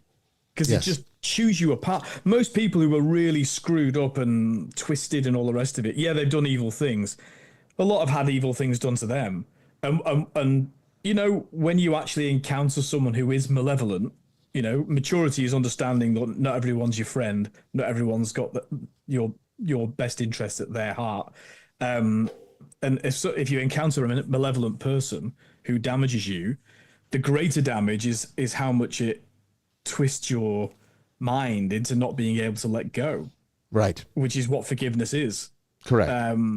This is really what you're describing is really important, because it's not just about, you're using metaphysical language to try and explain it, which is useful, but this is not just some philosophical treatise. This really impacts everyone's life all the time. All the time. And the heart of the gospel is to not to resist encounter with damaging things, but to see where the resurrection is beyond the cross. I think for me, it's about clarity. So I don't reject anything that came before this. I just, in the true spirit of the Holy Spirit, I see that our relationship with God evolves, it grows, it gets better every day. And I think we're at a point in time where, the fallen angel story worked for a while. I think, the whole war in heaven story worked for a time. We always knew that was an allegory for something else. something that was largely impossible for the human mind to comprehend. But because, we didn't have the tools of psychology today or the writings of people like Carl Jung, and so now we're at a point we can maybe tell the same story, but update it in a way that modern ears can comprehend and receive it better. And so that's why make connections. And that's why I use it this way. I mean, if you are more comfortable with the War in Heaven story, then stick with it. If that speaks to you, if that helps, then go with it. I've never go into a client's home and start talking about archetypes unless I feel that they're needing that conversation. But I mean, most of the time when people come to me, they think they have a demon from the pits of hell in their body, and they want to be freed of this. And I don't need to go into any details about the metaphysics. It's best you don't. It's best I don't, right? I mean, it's just go in there as the pastor and do my pastoral duty, and we'd use the language of the church. It's what they understand, and that's how we handle it. But that doesn't mean that, I don't see the larger picture, because I do. And, and this show's about the larger picture. This show's not for clients. This show is for those of you who are looking to enhance your understanding of these things, and hopefully we have done that. So, Brandon, those are the questions from the ether. Is there anything you'd like to add, or anything I left out? No, there's just going to be a lot I'm going to have to memorize later and just digest. Think about, let it simmer. Yeah. Well, it's been archived for all posterity just now, so you can always go back and reference this show and listen to it as many times as you need to.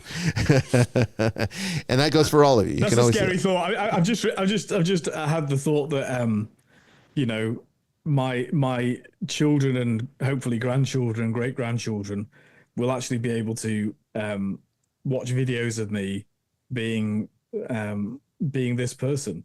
I mean, I think you're being a little too humble there. There could be, great grandchildren that are watching this, and it depends on how the digital age preserves what we're creating now. Well, I mean, the problem with digital content is that it could get wiped out. Yeah, I was gonna say. There's nothing tangible, but with AI becoming what it is, maybe one of the other good things that AI can do is better preserve everything so that it always gets properly transferred to whatever new format exists. I mean, look, I took a whole lot of VHS tapes when I was a kid with my video camera. I've transferred all of them at one point to DVDs, and now they're all transferred to MP4. MP4. Yeah. So I've been manually preserving the content and transferring it to the next format system. And I'm sure there'll be something beyond that, before I die, there'll be a new format that I'll have to transfer everything to. But maybe we'll get to a point where AI does that automatically. And so these shows could be, watched by people 1,000 years from now, for all we know. And it'll be very interesting to see what they think of it. It could be curious, I'd love to see it. I just hope I don't lead them too far astray. I don't think we've done that. I don't think so. I'd be more likely to do that than you, I think. All right. Do we have any questions in the chat so far? April had one. Okay. She asks, how is someone assigned or determined to be or to become a saint? Okay, that's an interesting process. Now, again, just like all things that we were talking about divorce, well, it's no different. The Orthodox Church is much easier to become a saint. They have a whole lot more of them as a result of it than in the Catholic Church. So let's clarify a few things. We'll talk about it. It's why their liturgy takes forever. It's true. So I've heard. It's true, but we'll talk about it from the Church of Rome perspective, which is kind of the one that we don't in the Nicolaitan Church create saints. We don't canonize saints, so we just go with whatever Rome goes with, and we see the Eastern saints as saints too. So we kind of see both sides here, and they both have very different processes. Okay, it's very simple in the Eastern Church; they just kind of declare it. Bishop declares it, and it's kind of done. But in the a local bishop can declare it, right? Yeah, I believe so. I don't think it has to be a patriarch. Nah, or anything. I believe so. Yeah, I don't even think it has to go to the patriarchs. I think it can just be done. So in the Church of Rome, it's it's a lengthy process. Okay, so generally how it starts is that, well, let me start with a caveat first. Just because a person is not a saint doesn't mean that they're really not one. What I mean by that is canonization doesn't really make you a saint.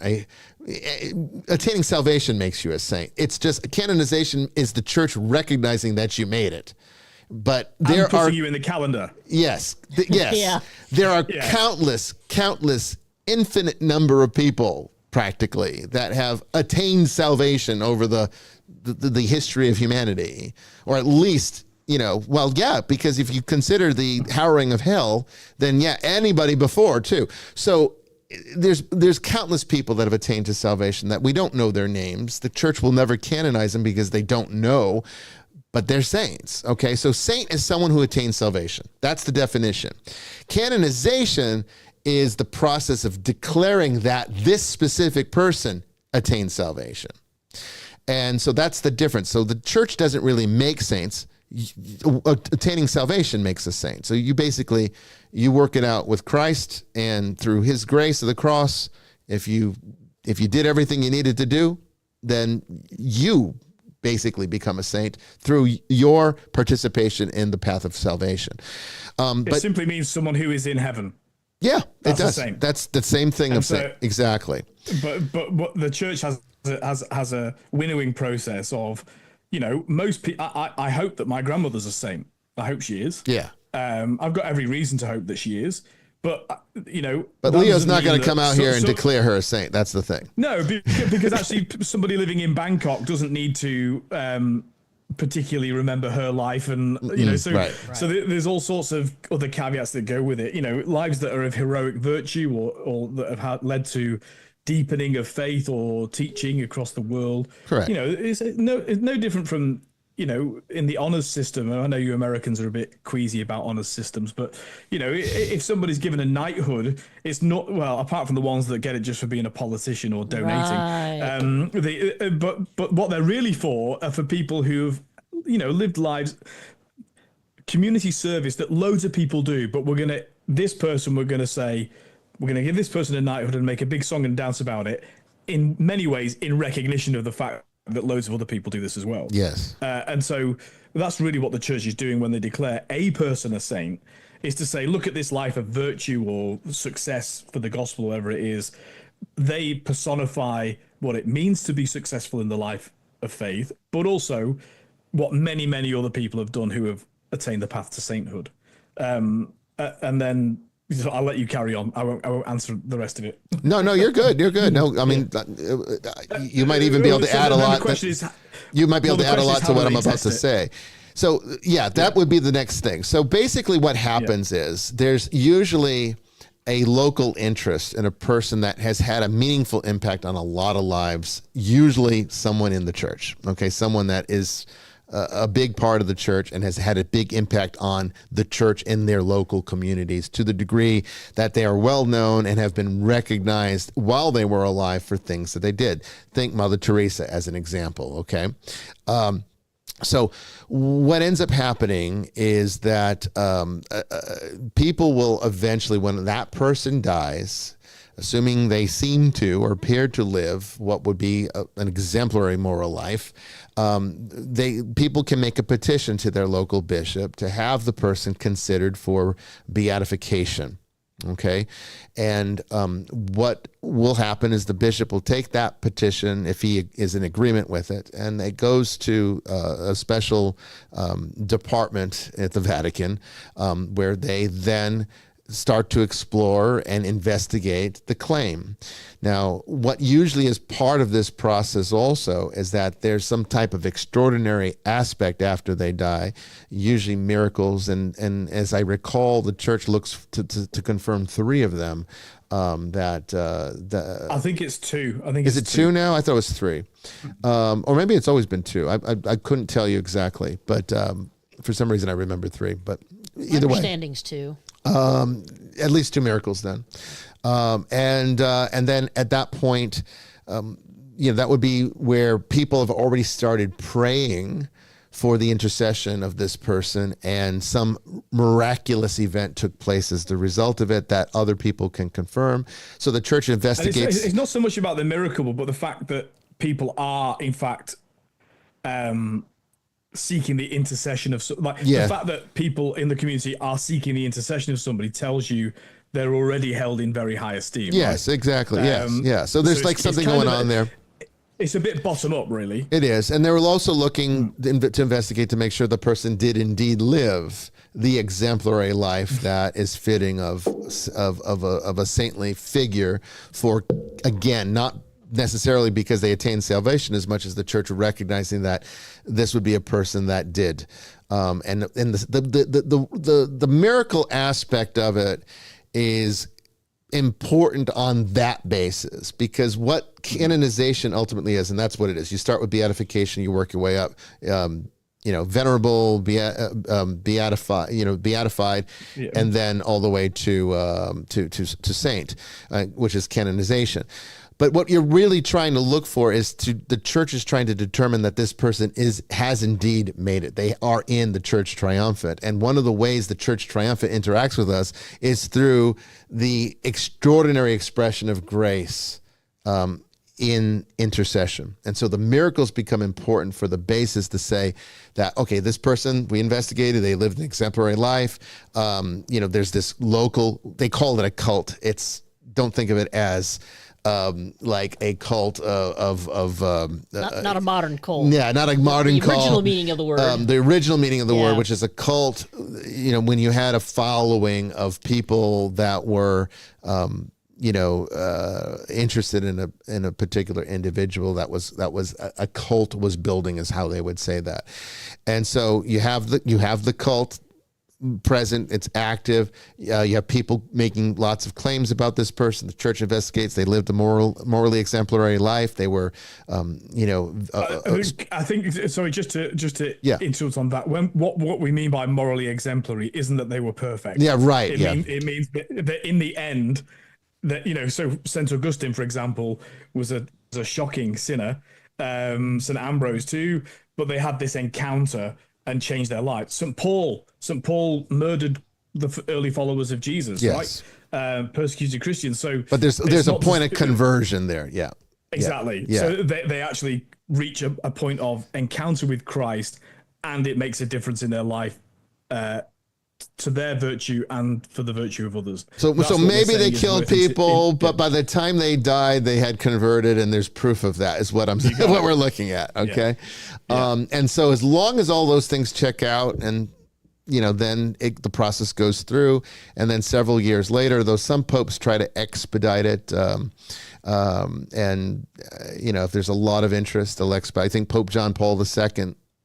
Made it to sainthood rather quickly. Far too fast, in my opinion. Far too fast. Far too fast. Yeah, I think there should be a 200-year waiting minimum. And honestly, I actually had reservations about that declaration. I do.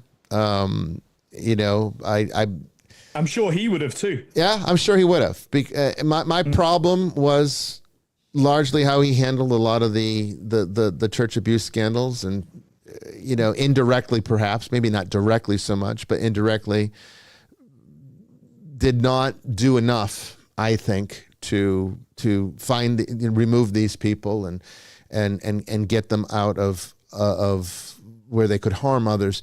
I kind of find him a bit complicit in that. Maybe that's a judgment I shouldn't be making. I don't know, but I don't think, even if there's speculation, that makes really a good saint to canonize, but people love them. I just think canonizing somebody who people knew or were related to in living memory is just a bad idea. Yeah, I think so. I mean, there's a little bit of bias. Teresa of Calcutta. Yeah. I mean, I don't doubt that she's in heaven, and I don't doubt that her life is worthy of imitation and that she should be a saint. But I knew people that knew Mother Teresa, and they said, bloody hell, she was a difficult woman. Of course she was. Too. Look what she had to do. And none of that detracts from the fact that someone can be a saint. Don't misunderstand me. But I just think when people know you in living memory, it makes life difficult. Because I agree with that. And people can always commit calumny, right? So, someone's made a saint. Oh, I knew that bloke and he did this to me. Well, actually, if they make him a saint long after you're dead, that can't happen. Right. Yeah. And I think that's what I'm really saying. I just think that it just doesn't make sense for me to and to expedite John Paul II. If they're going to, then that draws the question. So what about Pius XII then? I think he should be a saint. I think he is a saint. If we're going to start expediting people within living memory, then I'd start with him and not John Paul II. And then, let's just canonize Father Chris and start doing people while they're alive. I mean, not till I'm dead. Pre-canonized. But you see how it unravels, and that's why I just think there should just be a 200-year full stop. Nothing can happen for 200 years.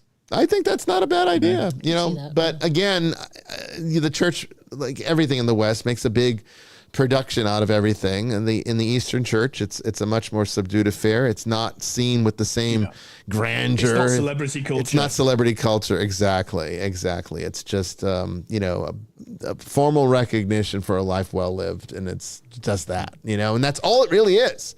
People it becomes a bit problematic because sometimes Catholics have a tendency, not maybe so much the younger ones, but the older ones definitely, put too much emphasis on the saints, almost to the point that it can be a distraction from the gospel. Yes, like they just feel that they'll be saying these novenas to Saint Jude or something, rather than just realizing that all of that grace comes from Christ, and it's. We don't have to be, and that is something the solitary sense focused on it. Yeah, it was. You're right. And was right to, and a lot of the reformers, although I'm not a Protestant, the source of a lot of the contention of the Protestant Reformation were right. When if you're at risk of idolatry, let me go and get a vial of the Blessed Virgin Mary's breast milk. That is a problem. That is a problem. And human beings have that like relics relics can be a problem, right? I'm all for relics, right? I'm all for relics, but I've got them in context. This is not a talisman. I'm not worshiping this instead of God. This is a kind of reminder that, of those that have gone before us, the healthy integration of relics. Just help you focus. I can see how relics can very easily become a distraction. Yeah, crucifixes can become distractions. Holy water. Yeah.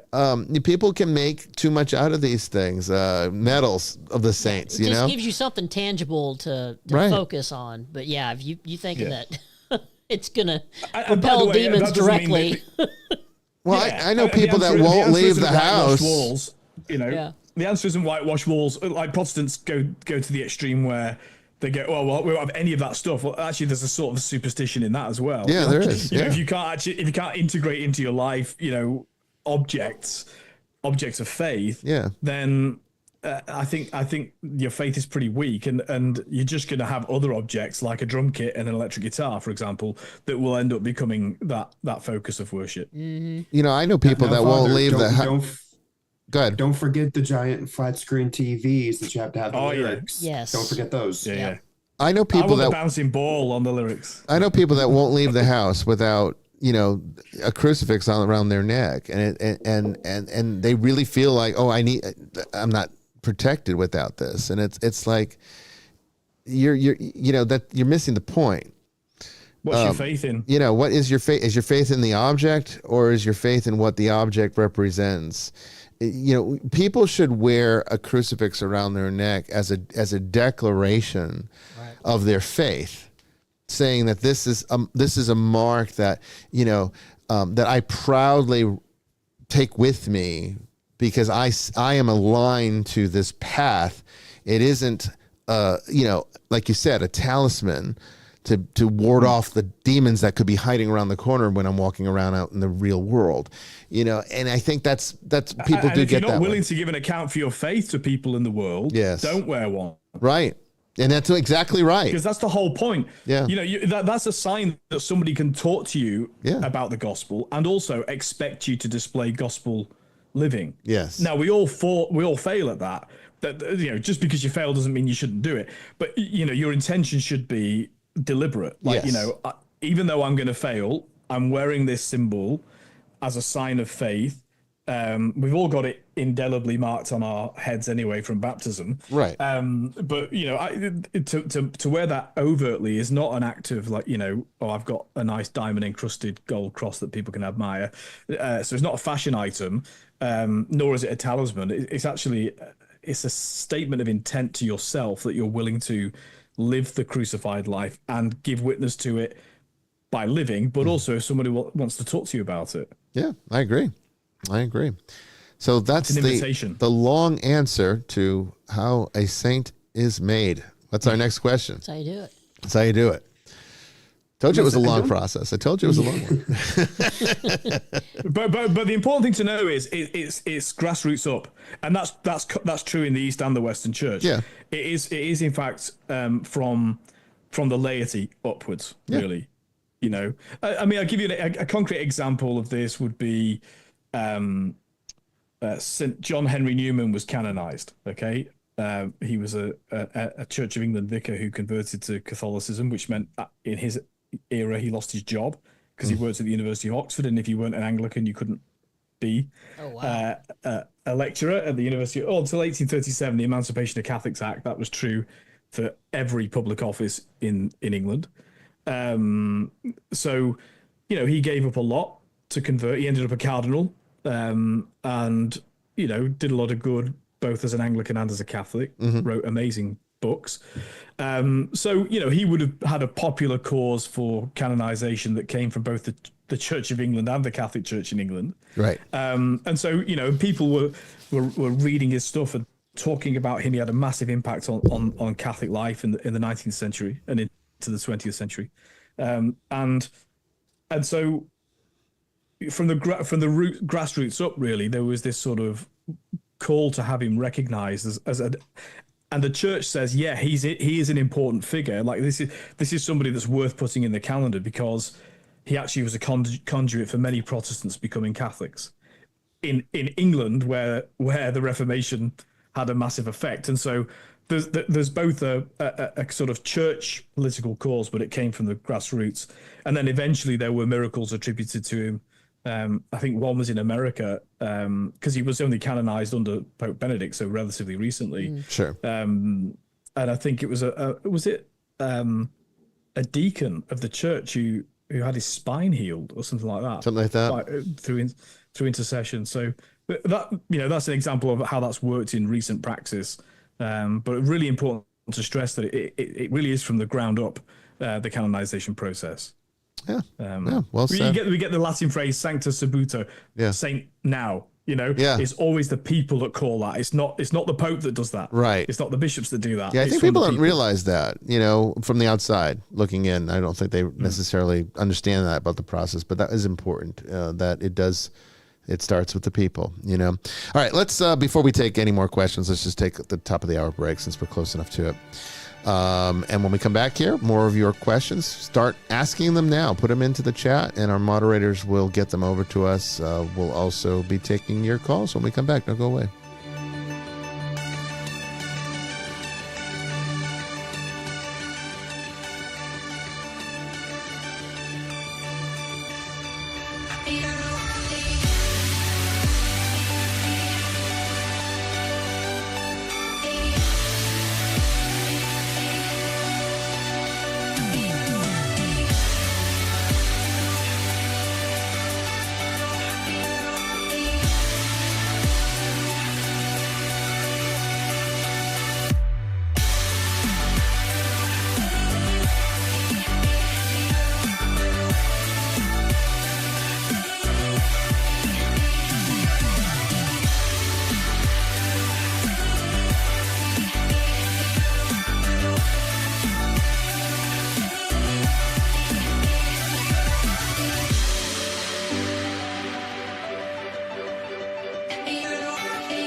Welcome back, everyone, to the third and final hour of Vestiges After Dark.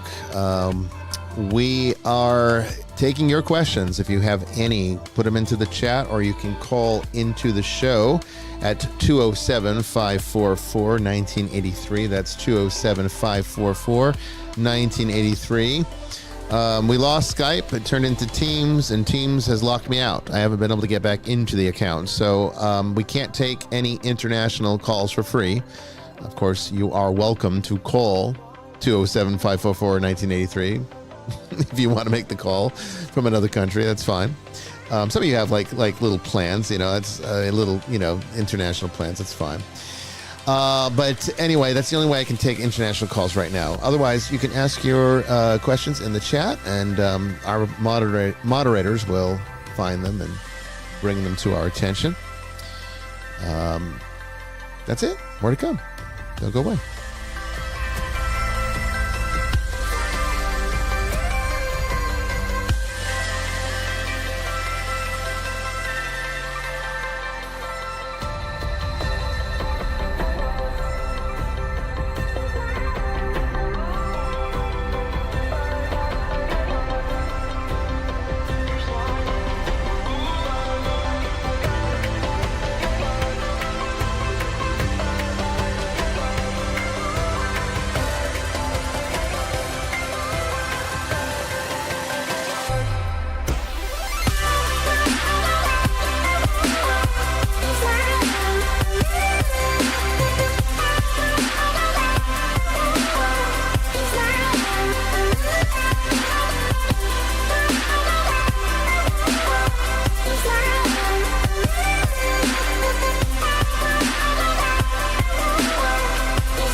I want to give a good big thank you to Mystic for the £5, I should say, super chat. I want to make clear, though, I should mention this. I forgot to do so. I set up the super chat function on the YouTube channel last show, and I realized I don't even know where this money goes. I don't. How do I collect it? And so I went in and found where you do this, and they hold the money until you provide your tax information. So I submitted the tax information for the church, and I received a rejection back, an email stating that they can't process this because the name on the tax information is different from the name on the YouTube channel. So understand, I created this YouTube channel when YouTube came out, and I wasn't even a deacon, let alone a bishop back then. I wasn't running a church. This just was because it was the only channel I had. The only YouTube account I had. When I started doing church things, I just started using this channel, and then it kind of grew into what it is now. So as of right now, it's looking like I'm going to have to submit my personal tax data in order to get the money out of the account. So what that means is, if you give me a super chat, you're giving a gift to me because it's my taxes that I have to pay taxes on that money. So think of it as a tip to me, not a donation to the church. If you want to donate to the church, then use the donation button, the QR code on the screen, or the links that our moderators put in the chat. That goes to the church. If you want to give a tip to me, use the super chat until I can figure out how to switch it over. I'm not sure I can. I haven't had a chance to sit down and look at it, but I thought it was only fair to mention that to you because I don't take any money from the church. I don't want you to think that you're giving donations to the church when they're actually going to me, and I have to pay taxes on the money that you submit through the super chat. So it's up to you guys. You don't have to give super chats until I fix it, but I'll leave it up there if you want to do it. Right now, I still can't get the money out. Not a bad way to get a mass stipends. I mean, it would be. I could say, hey, look, I'm finally getting paid. Well, don't go mad on the profits. I'll try not to. I'll try not Where's to. the scotch? Yeah. Oh my goodness. So we have a really good question. I think we've discussed it before. But it's something that a lot of people have concerns about, and I gotta scroll back up to see it. Okay. It's from Ace. Okay. Baptism as a child. My wife thinks we should allow our children to grow old enough to become aware of the decision they are making by receiving baptism. Any different viewpoints, perhaps, to expand her knowledge and clear any confusion? Oh yeah, this is definitely something to clear up because, first of all, by saying it's that become people, very pervasive, especially in Protestant. Well, let's deal with the heart of the issue and the heart of the problem first, and then we'll talk about how to make this work theologically. The issue is this, okay? Actually, this is a theological answer, so here you go. What makes you think that your intention, your cognition, has any effect on the grace that Christ can give you? If you think that you have to be aware of it in order to get it, then what about mentally retarded people? I mean, I know that people don't like that term, but it is a medical term, and I came from the time where we used it. Mental retardation, okay? They might not be fully cognizant. They don't get the grace of Christ because they don't fully understand it. I really have a problem with people that take that position because you're depriving a child of essential grace. And just because you're giving you're also suggesting that you understand it. Yeah, you would think, right? Yeah. Do any of us ever fully? Nobody could. Nobody possibly could. Grace. You can't understand grace. You're right. So the other issue here is that why would you deprive someone of grace? Baptizing someone doesn't force them into anything. They can grow up and choose to live some other life if they want to, but if they choose to live the life of the church, now they've got the grace and they've had it all along. And you're depriving them of that. To have the life of the church. Exactly. Because that's the whole point of it. It's a positive feedback. It is. Yeah. It is. So that's the largest argument here is that when you say that the person needs to understand what they're receiving, then you're saying that you have the power to grant salvation, not God. That's exactly what that says. I think it's the same thing as saying, do you need to ask your baby what food you should give it? Yeah, I mean, you're their caretakers. Yeah. They can't make decisions on their own. Oh, there's people. You're going to change their poopy diaper, right? You're not going to ask them permission first. I don't want to go off on this tangent, but we might. I saw the most ridiculous argument I don't remember who it was because it was so stupid. I had to try to. By the way, we're not bashing the question. No, I'm not bashing this person, but I'm saying that I saw this person that was arguing that you needed to ask the permission of the baby to change the diaper because that's where I got that. You're talking about? Yeah, you know what I'm talking about? Yes. I don't remember who it was. That's why I brought it up. But, I mean, but you and I talked about it. Oh, we did. Yeah. I guess it was. Okay. I don't remember if we had talked about it or not. I can go one better than that. I saw a woman who was advertising for a pet groomer. You might be able to identify with this, Bishop. A pet groomer. Because they were finding it a challenge to find a pet groomer because they insisted that their dog could only be brushed if it consented to it, which meant they had to have eye contact. But it's like oh god, grooms would never get done if that were the case. Of course. Yeah. The dog didn't phone up and make the booking, for goodness sake. God, people are crazy. It gets crazy. Now, I'm not arguing that this person is making those claims. No, but that's it can go down. It can go down that road, and that's why I hopefully as an argument you can see how much of a disservice it is when you take that position. You want to make good decisions for your child as the parent. Yeah. To vouch for them until they are old enough to either use the baptism or not. It can lay dormant. The other thing to take into mind is that the church expects that if you are a practicing member of the church in good standing, it is your parental obligation to pass it on to your children. They don't have to take it when they grow up. They don't have to keep doing it. Right. Look at the last generation. Practically every baby boomer gave it up. Okay. But the fact of the matter is, you are obligated as a Christian parent to do this. It's not a choice that you have to make.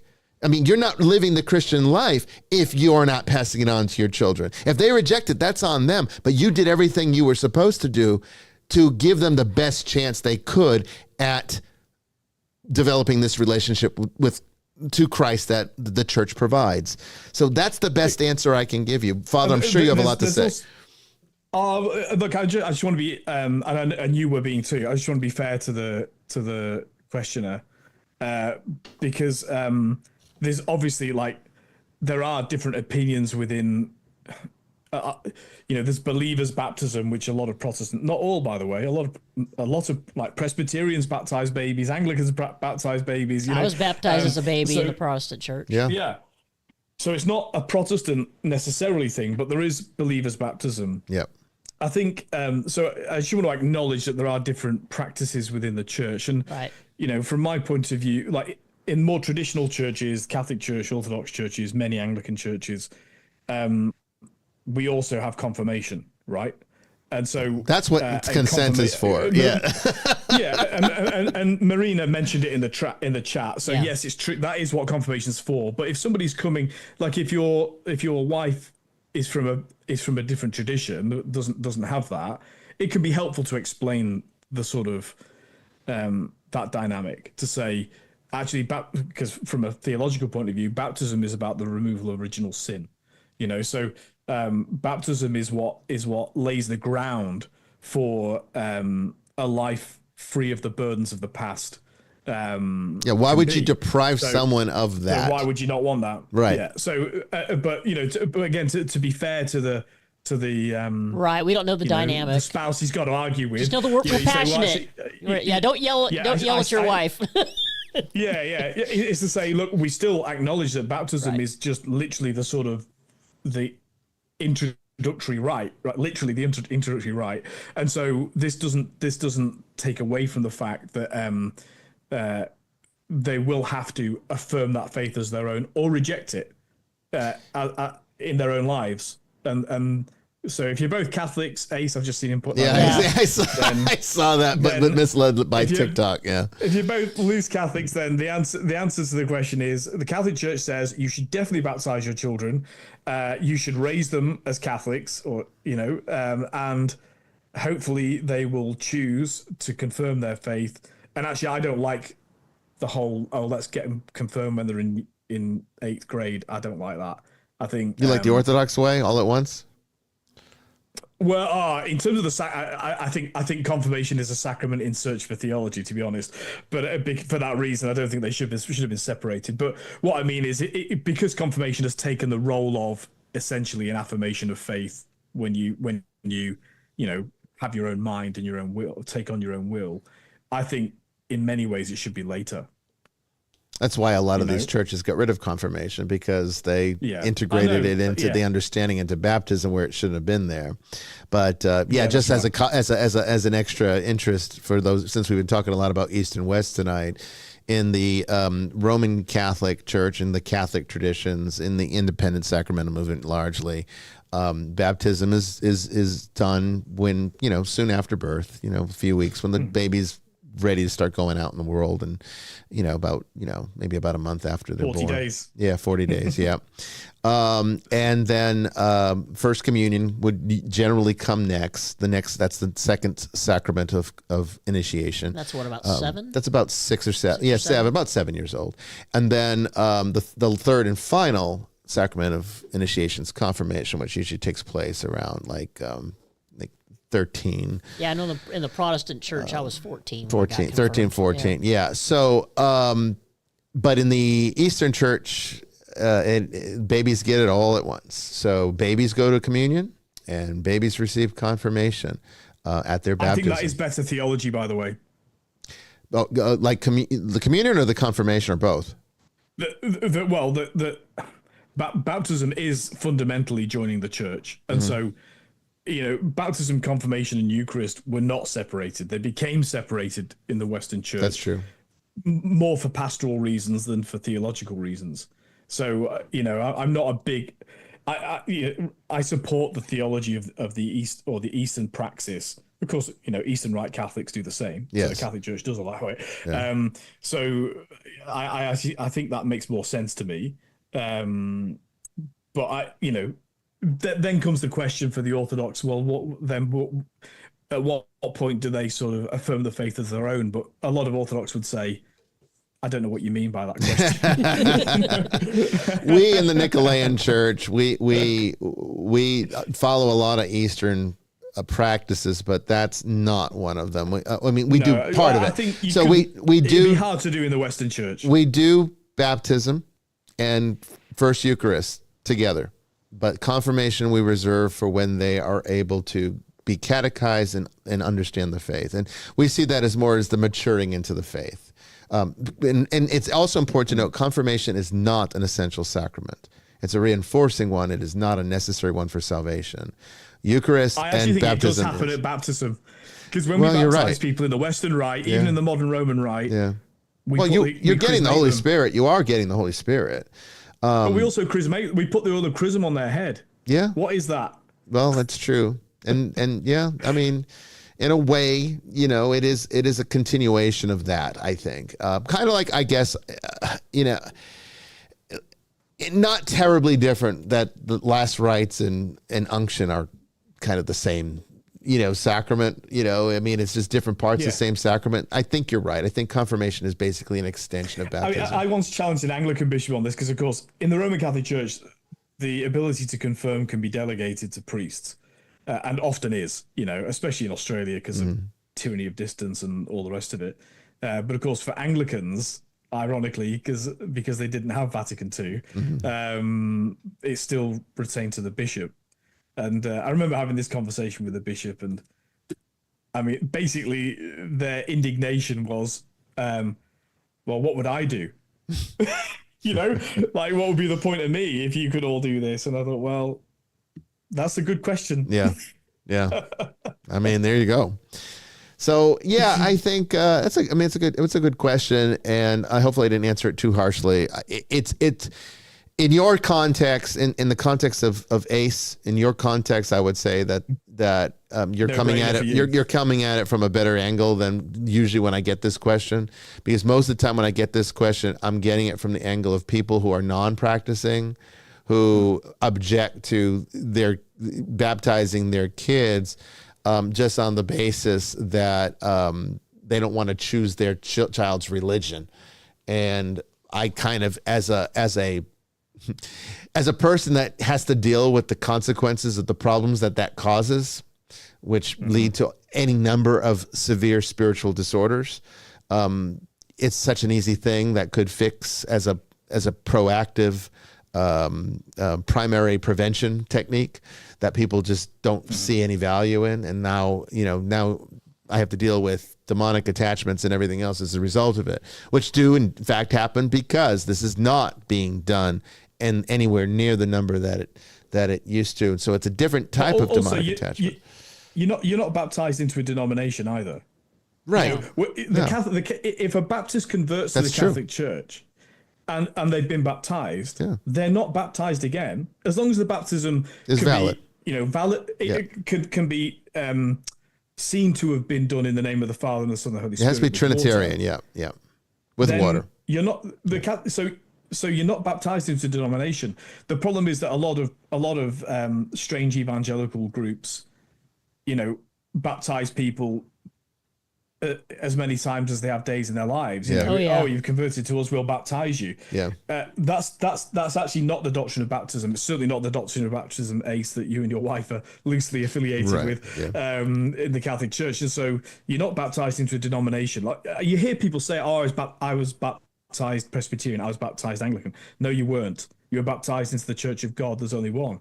And that's not to say that's the Roman Catholic Church. I'm not making that claim. I'm just saying there is only one church in a true sense, the Church of Christ. And wherever you were baptized, as long as and whoever did it, as long as it was in the name of the Father, Son, and Holy Spirit with water, you are baptized. Yeah, absolutely. So and to any denominational. Yeah, it's not denominational. That's very true. And that's kind of a reciprocity I think we have with most denominations, not Orthodox. Ironically, Orthodox will rebaptize you because I don't think they see Catholic baptism as valid. But they just see so looser to the rules. Like if they could be certain that every Catholic priest did exactly what the Catholic rite says, they would accept. They worry about the intent. We all know that that's not been the case. Like there was a priest here in Brisbane. I've said this on the show before, who was baptizing people in the name of the Creator, Redeemer, and Sanctifier.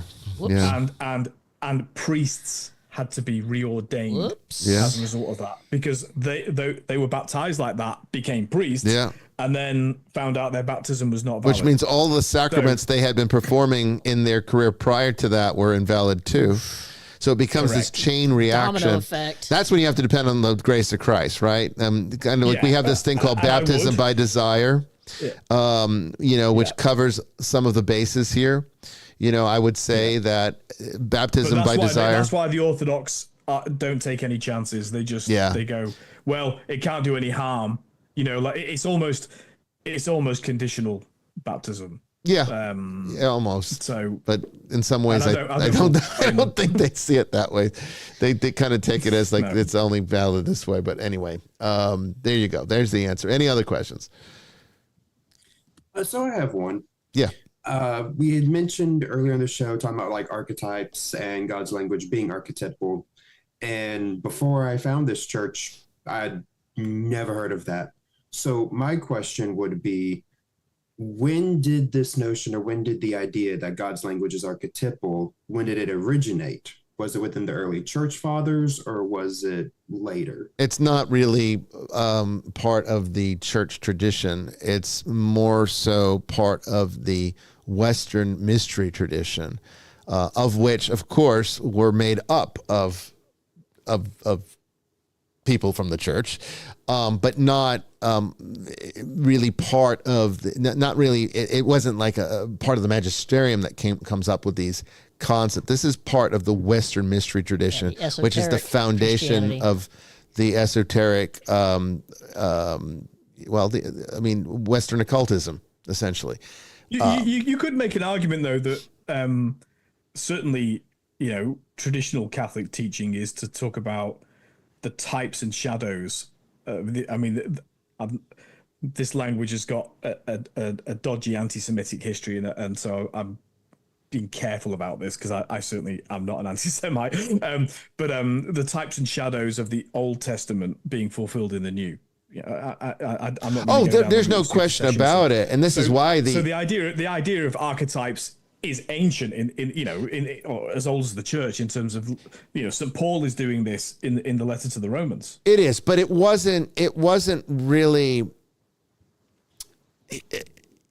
It was developed into the Western mystery tradition because those that were knowledgeable of such things, being theologically educated, philosophically educated, these people that made up the church establishment would have been able to recognize and say, this is what's going on here. A lot of it just comes back to Plato and his concepts. So you're talking about a very ancient thing that evolved, and it really didn't start being called archetypes until Carl Jung. That's right. So it's a process. There's really no one origin point. It's different points being brought together into a understanding. But as far as God speaking through these principles, these universal principles that make up creation, that's as ancient as it gets, because ultimately that is the foundation of animism, is the idea that creation is alive. Everything has spirit. You don't worship it. It's not pantheism. You don't worship it like they would. You don't worship creation. You see it as it's not God, but God is within it. It doesn't make it God, though. Just like you don't worship yourself. You're a temple for the Holy Spirit, but you don't worship yourself. You don't worship other people. It's the same thing. Same principle here is that God is separate. That's the entity. That's the eternal reality that is worthy of all adoration. But he is present in all things. And there are processes through which that came about. So the Western mystery tradition isolated this, and that's where eventually we got the tarot. Tarot is made up by Christians. I hate to break it to the pagans who think they got something special there, but that was the Christians that came up with that too. And the Western mystery tradition, which is sort of the foundation of modern paganism, and witchcraft and Wicca and all that, all comes from the church. Heads just exploded. I know. It all comes from the church. You're just taking stuff from the church. It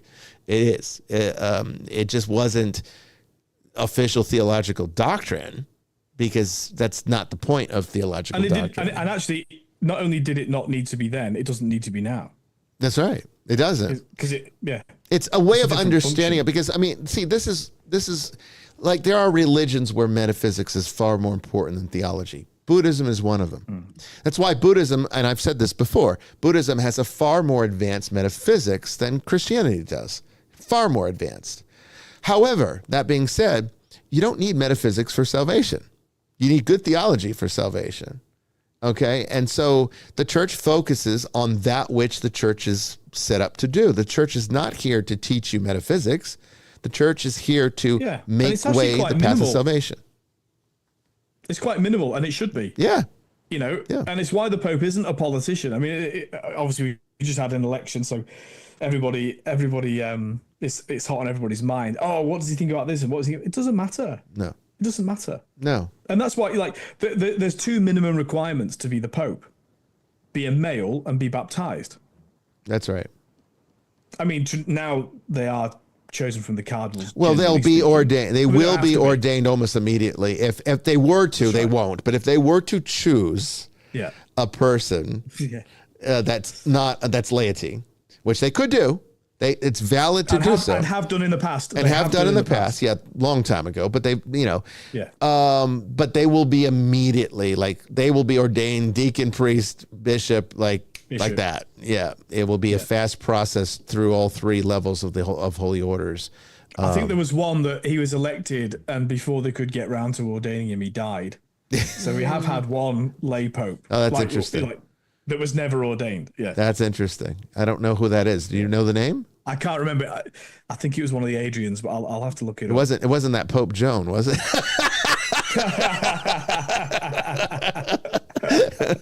Let's not go down that route. Now I'm curious. There was a few anti-popes in history. They're kind of interesting. Yeah. But yeah, there you go.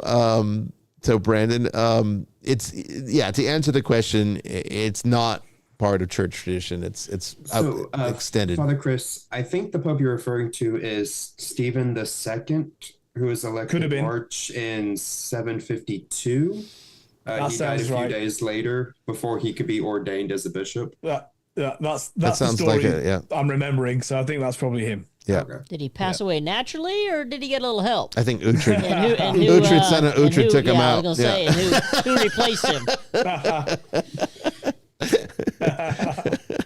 I love The Last Kingdom, by the way. I just think that's the most brilliant show. So it says he died of a stroke 4 days after his election.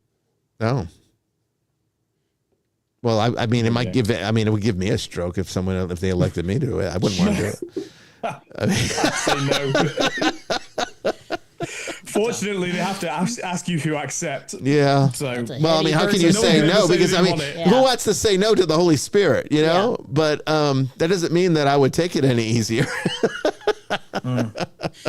They're not choosing me because they think I'm a nice guy. I mean, clearly the Holy Spirit would have been involved in that. So it's like, I don't know if I feel like I have the right to say no if it were to be chosen. Heavy is the mitre. Yeah, I'm telling you. Oh, it is, and it really is heavy. It gives you a headache.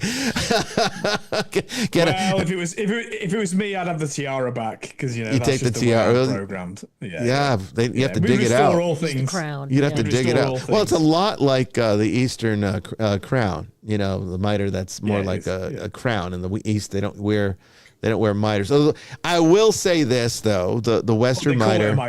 It is both called miters, but in the East it looks like a crown, and in the West it looks like that little, some people think it looks like a fish hat, like a mouth of a fish. And I honestly, the symbology of the Western mitre is actually quite nice. It represents the back peak. There's one in the back and one in the front. The back peak represents the Old Testament. The front peak represents the New Testament. Oh, okay. And wearing the mitre represents the merging of the two as the path of salvation.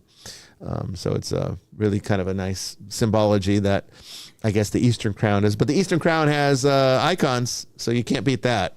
I have both. I mean, you probably have seen pictures of me because I was consecrated in the Eastern tradition. So I have seen that picture. Yeah. And he had a full beard. I did. I have a full Orthodox beard. And I still have that. That mitre's still here. It's in this house. The beard's considered part of the vestments, right? Of a oh priest yes, as well. You got to have the beard if you're Orthodox. That's why I grew one, because I was going to be Orthodox. I really did it. I think you need to keep it because we saw you without the beard. It's just not the same, Father. Just not the same. No, I know. Don't shave. Don't shave. Well, there's a saying that they might say it there. They say it in Australia. If your dad hasn't got a beard, you've got two mums. That's the saying. Yeah, that's the saying. All right, what's our next question? So did I miss one in the chat? Moosh just came up with one. There was one before we get to Moosh. There was one much earlier on by someone that was probably a troll, but it was I think it was a good question. Okay, let's do it. Yeah, Dino. I think they were a troll because was because he talked about. I mean, he had all sorts of eccentric things, but was talking about the Pope, the successor of Christ, and of course the Pope is not the successor of Christ. The Pope is the successor of St. Peter. Right. But I thought that's worthy of note, really. Troll or not, there's sometimes there is a tendency. I've alluded to it earlier on, as people think, oh, is this my kind of Pope? Is he going to do the political things that I want? Well, if he was the successor of Christ, that might be a legitimate question. So he was asking if he's the successor of Christ? What was the question? No, he assumed he was. So what was his question? He assumed he was. I can't remember it now. He was talking about some other claimant to be the Pope. He's some conspiracy theorist stuff and talking about that. I'm not particularly worried with what he was going on about, but right. It was more the opportunity to affirm the fact that the Pope is the successor of St. Peter. Yeah, not Christ. And actually, if you look at the life of St. Peter in the Gospels, which I think he was, I'm of the tradition that says he is behind the Gospel of Mark. I think that's from Peter, not least because Peter's the fall guy in it, right? So the important thing that I wanted to say from a kind of spiritual point of view is the Pope is the successor of St. Peter, and St. Peter is the biggest failure in the Gospels. He calls him the rock, and I think that's a joke because he was like a rock when he tried to walk on water. Mm-hmm. And so the successor of St. Peter it's very important to make that distinction. He's not the successor of Christ. He's the vicar of Christ. And that's a very different role because he's the successor of somebody who was overtly flawed and yet restored, who denied Christ and yet was given charge of the flock. So that's how we should view the Pope, as somebody who is sort of sincere but not expected to be perfect. Yeah. And therefore not political and not supposed to be some utopian leader. It's actually the opposite of that. He is a successor of a sincere, faithful man who gave his life for Christ, crucified upside down, heroic life, but nevertheless one that was instructive in the faith through his own flaws, not through his perfection. Yeah. Well said. And I think that's a really important distinction. It is. I mean, I don't know why people. I mean, I know there's a lot of fallacies about the papacy, but successor of Christ is definitely not what the Pope is. It's definitely a successor to a man, and yes, as you said, the most flawed one of well, outside of Judas, I guess, outside of Judas, the most flawed. Yeah. So there is no successor of Christ because Christ is alive. No, yeah. Well, he doesn't need Christ a successor. That's right. There isn't. Yeah. He's God. Yeah. There is no successor to God. Yeah. Yeah. That's true. That's true. All right. What's our next question? So the question comes from Moosh. We may have covered it, but can animals sense paranormal activity? Well, it's in our protocols when we go into a case. One of the questions that we ask during our investigations, during the initial, the on-site interview, or if they're coming to us. I ask them on the first phone interview. Do you have any pets? Yeah. How have they been acting? Yeah. And the reason we ask that is because there have been reports of animals reacting to a bad environment. But, it's hard to say if they're responding to actual paranormal activity or if they're just feeding off of the negativity of the people who are experiencing whatever is making them, behave the way that they are. So, I mean, I don't know about you, but if I were a cat or a dog living in a house with a possessed person, I'd probably be acting funny too.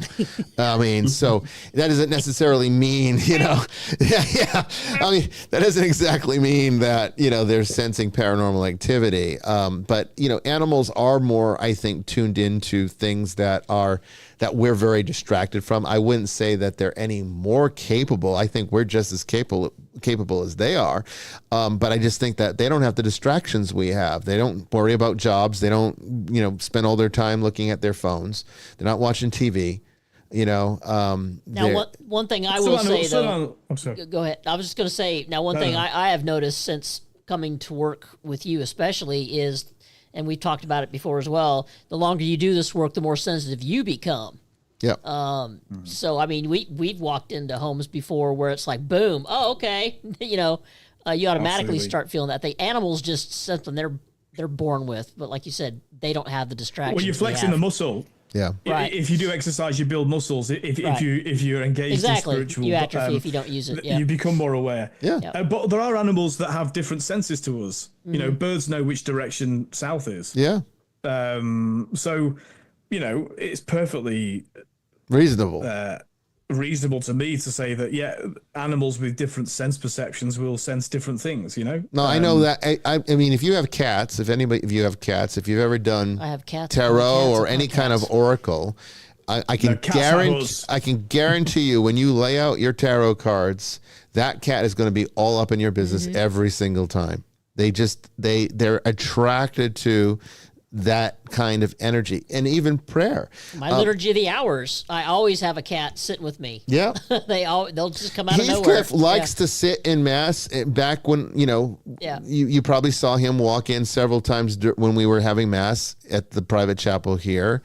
He's probably going to be missing it now that he's not going to see them anymore because we're having mass now at the new location. So, there's no mass here anymore. I'm sure he's going to miss it, but he loves it.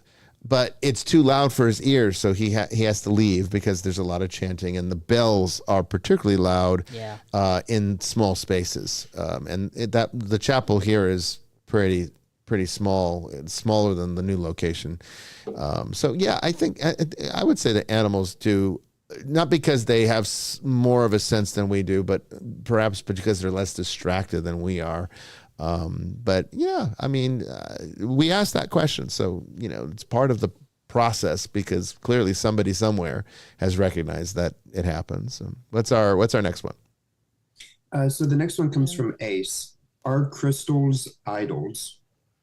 Well, I mean, that depends on whether or not you make them. Yeah, if you're making it into anything it, could be an idol. The Bible is an idol for a lot of people. Yeah. They put that far above God. Yeah. They memorizing verses and using it as weapons against other people. That's definitely idolatry. They think it's safe because it's the Bible, but no, it's just as much an idol, and it's just as much an abomination. You can make an idol out. Anything. You can actually make an idol out of something virtuous. Yes. So the Bible being one. Yeah.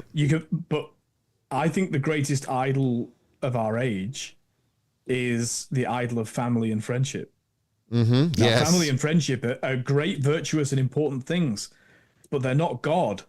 And so, and when you put your family above, closely, when you put your family above your Christian obligations, then you put them below. You're putting God below, and yeah. Well, and actually, you're putting them. Below putting them below. Yeah, I see what you're saying. You don't think you are, but you are, and so, and it's so easy to make an idol out of family because it's virtuous, right? Yeah. You know, how many times? I mean, honestly, people that will say, "Oh, I won't be at mass on Sunday because it's Mother's Day and the kids are taking me out." Mm-hmm. I know. Really? Like, I understand that on a human level, but think about that. Just take a step back and have a little think about. I've had people tell me that they won't come to mass because it's their child's birthday. Yeah. You should bring him to mass. And if it's Mother's Day and you go to mass, your adult children who have fallen away and aren't interested in church, if they love you and want to give you a gift on Mother's Day, they can come to mass with you, can't they? Mm-hmm.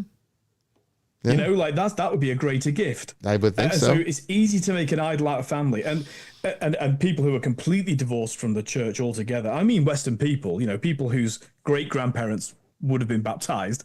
The family has become their religion, and it only takes a couple of questions to expose that. I mean, I'm not suggesting you do this to your own family, unless you want to have the fight. But you just say, it's great that you've got these kids. One day you're going to die, and one day they're going to die. Mm-hmm. Then what? Yeah, it could happen as soon as tomorrow. Well, indeed, memento mori. So. Yeah. Making an idol out of virtues is the easiest idol to make. Mm-hmm. It's very obvious. If I'm going to melt down some gold and form it into a calf and worship it, that's really a very obvious thing to do. Like, I know I'm making an idol, right? Right. But and that's what Ace is kind of getting into here, I think, is he qualified by saying crystals to attract money. And I'm going to say, look, that's a talisman. Yeah, I mean, it can be, but in a sense, I take a little bit of a more liberal approach to this because I know that some people like tangibility, and I do recognize that in Christianity we don't have a whole lot of tangibility, particularly in the Protestant churches where you don't even have the benefit of crucifixes and icons and holy water and stuff like that. So I do recognize that people's minds do work in more concrete ways, and that tangibility can help to focus your mind. So I add a bit of an open mind to a degree. Now, if you're bypassing prayer to try to harness the occult forces of some type of object, then that does start to cross the line into idolatry. If, however, you're using crystals in a mechanical sense as a way of focusing your intent towards a particular outcome to help clear your mind for the process involved, I don't have as much of a problem with that because I don't think that's any different than opening up a book on investing and trying to make money that way. I mean, you're using a tool to channel your mind to enhance your understanding so that you can bring about a result. In this case, to improve your income. There are occult ways to do that. There's mundane ways to do that. People don't have any problem in the church when you use mundane ways, but as soon as you use something from the occult, all of a sudden it's like, oh God, you're, as long as it doesn't bypass prayer, as long as you're not using it as a replacement for prayer, and as long as you're using it in a mechanical sense, I personally don't have a problem with that. Now, being said, the church does have a problem with it. So I have to, as my commitments as a bishop, I have to teach you what the church teaches in a more universal sense. And the church, basically, their position is that if you are resorting to crystals, there's something spiritually wrong there when you can resort to Christ. And that there is something to be said for that too. But at the same time, like I said, they don't have a problem. You pick up a book on investing and then, go and start getting skillful in the stock market. That's okay because you use mundane means. But if you use crystals to focus your mind, that's too occult. And, that's, I personally, I don't see the difference. As long as you're not turning it into, as Father Chris says, a talisman, where it becomes more important than the actual thing itself. Well, and the deeper question, if I were your pastor, that I would ask is, what do you want money for? Yeah. Money's not bad. It's neither good nor bad. So it could be for good things, right? Yeah. But the important thing is, why do you want to attract money? Like, what's the purpose of that in your life? What's your intention? Yeah. That's more important. Yeah, I think so too. So I mean, personally, I think you're better off using a book on economics to figure out. You might, but I mean, then there's nothing to say that you couldn't do both. His own. I mean, yeah, of course. Yeah, I mean, there are spiritual forces that do have magnetic properties in the parts of creation, and there are certain parts of creation that are vibrationally aligned to certain events that can manifest particular types of things. But you need to know what you're doing. But you do need to know. You can't just go to your new age occult store, pick up some crystals that apparently attract money and just like lay them out on your wallet or something, and expect that that's going to happen. There's process involved in this, and you have to get the divine involved. You have to develop a relationship with the spirit that is contained therein, and that can sometimes be a very dicey process if you don't know what you're doing.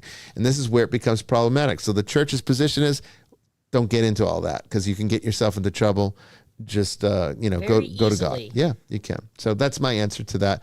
I'm not going to say it's wrong or sinful.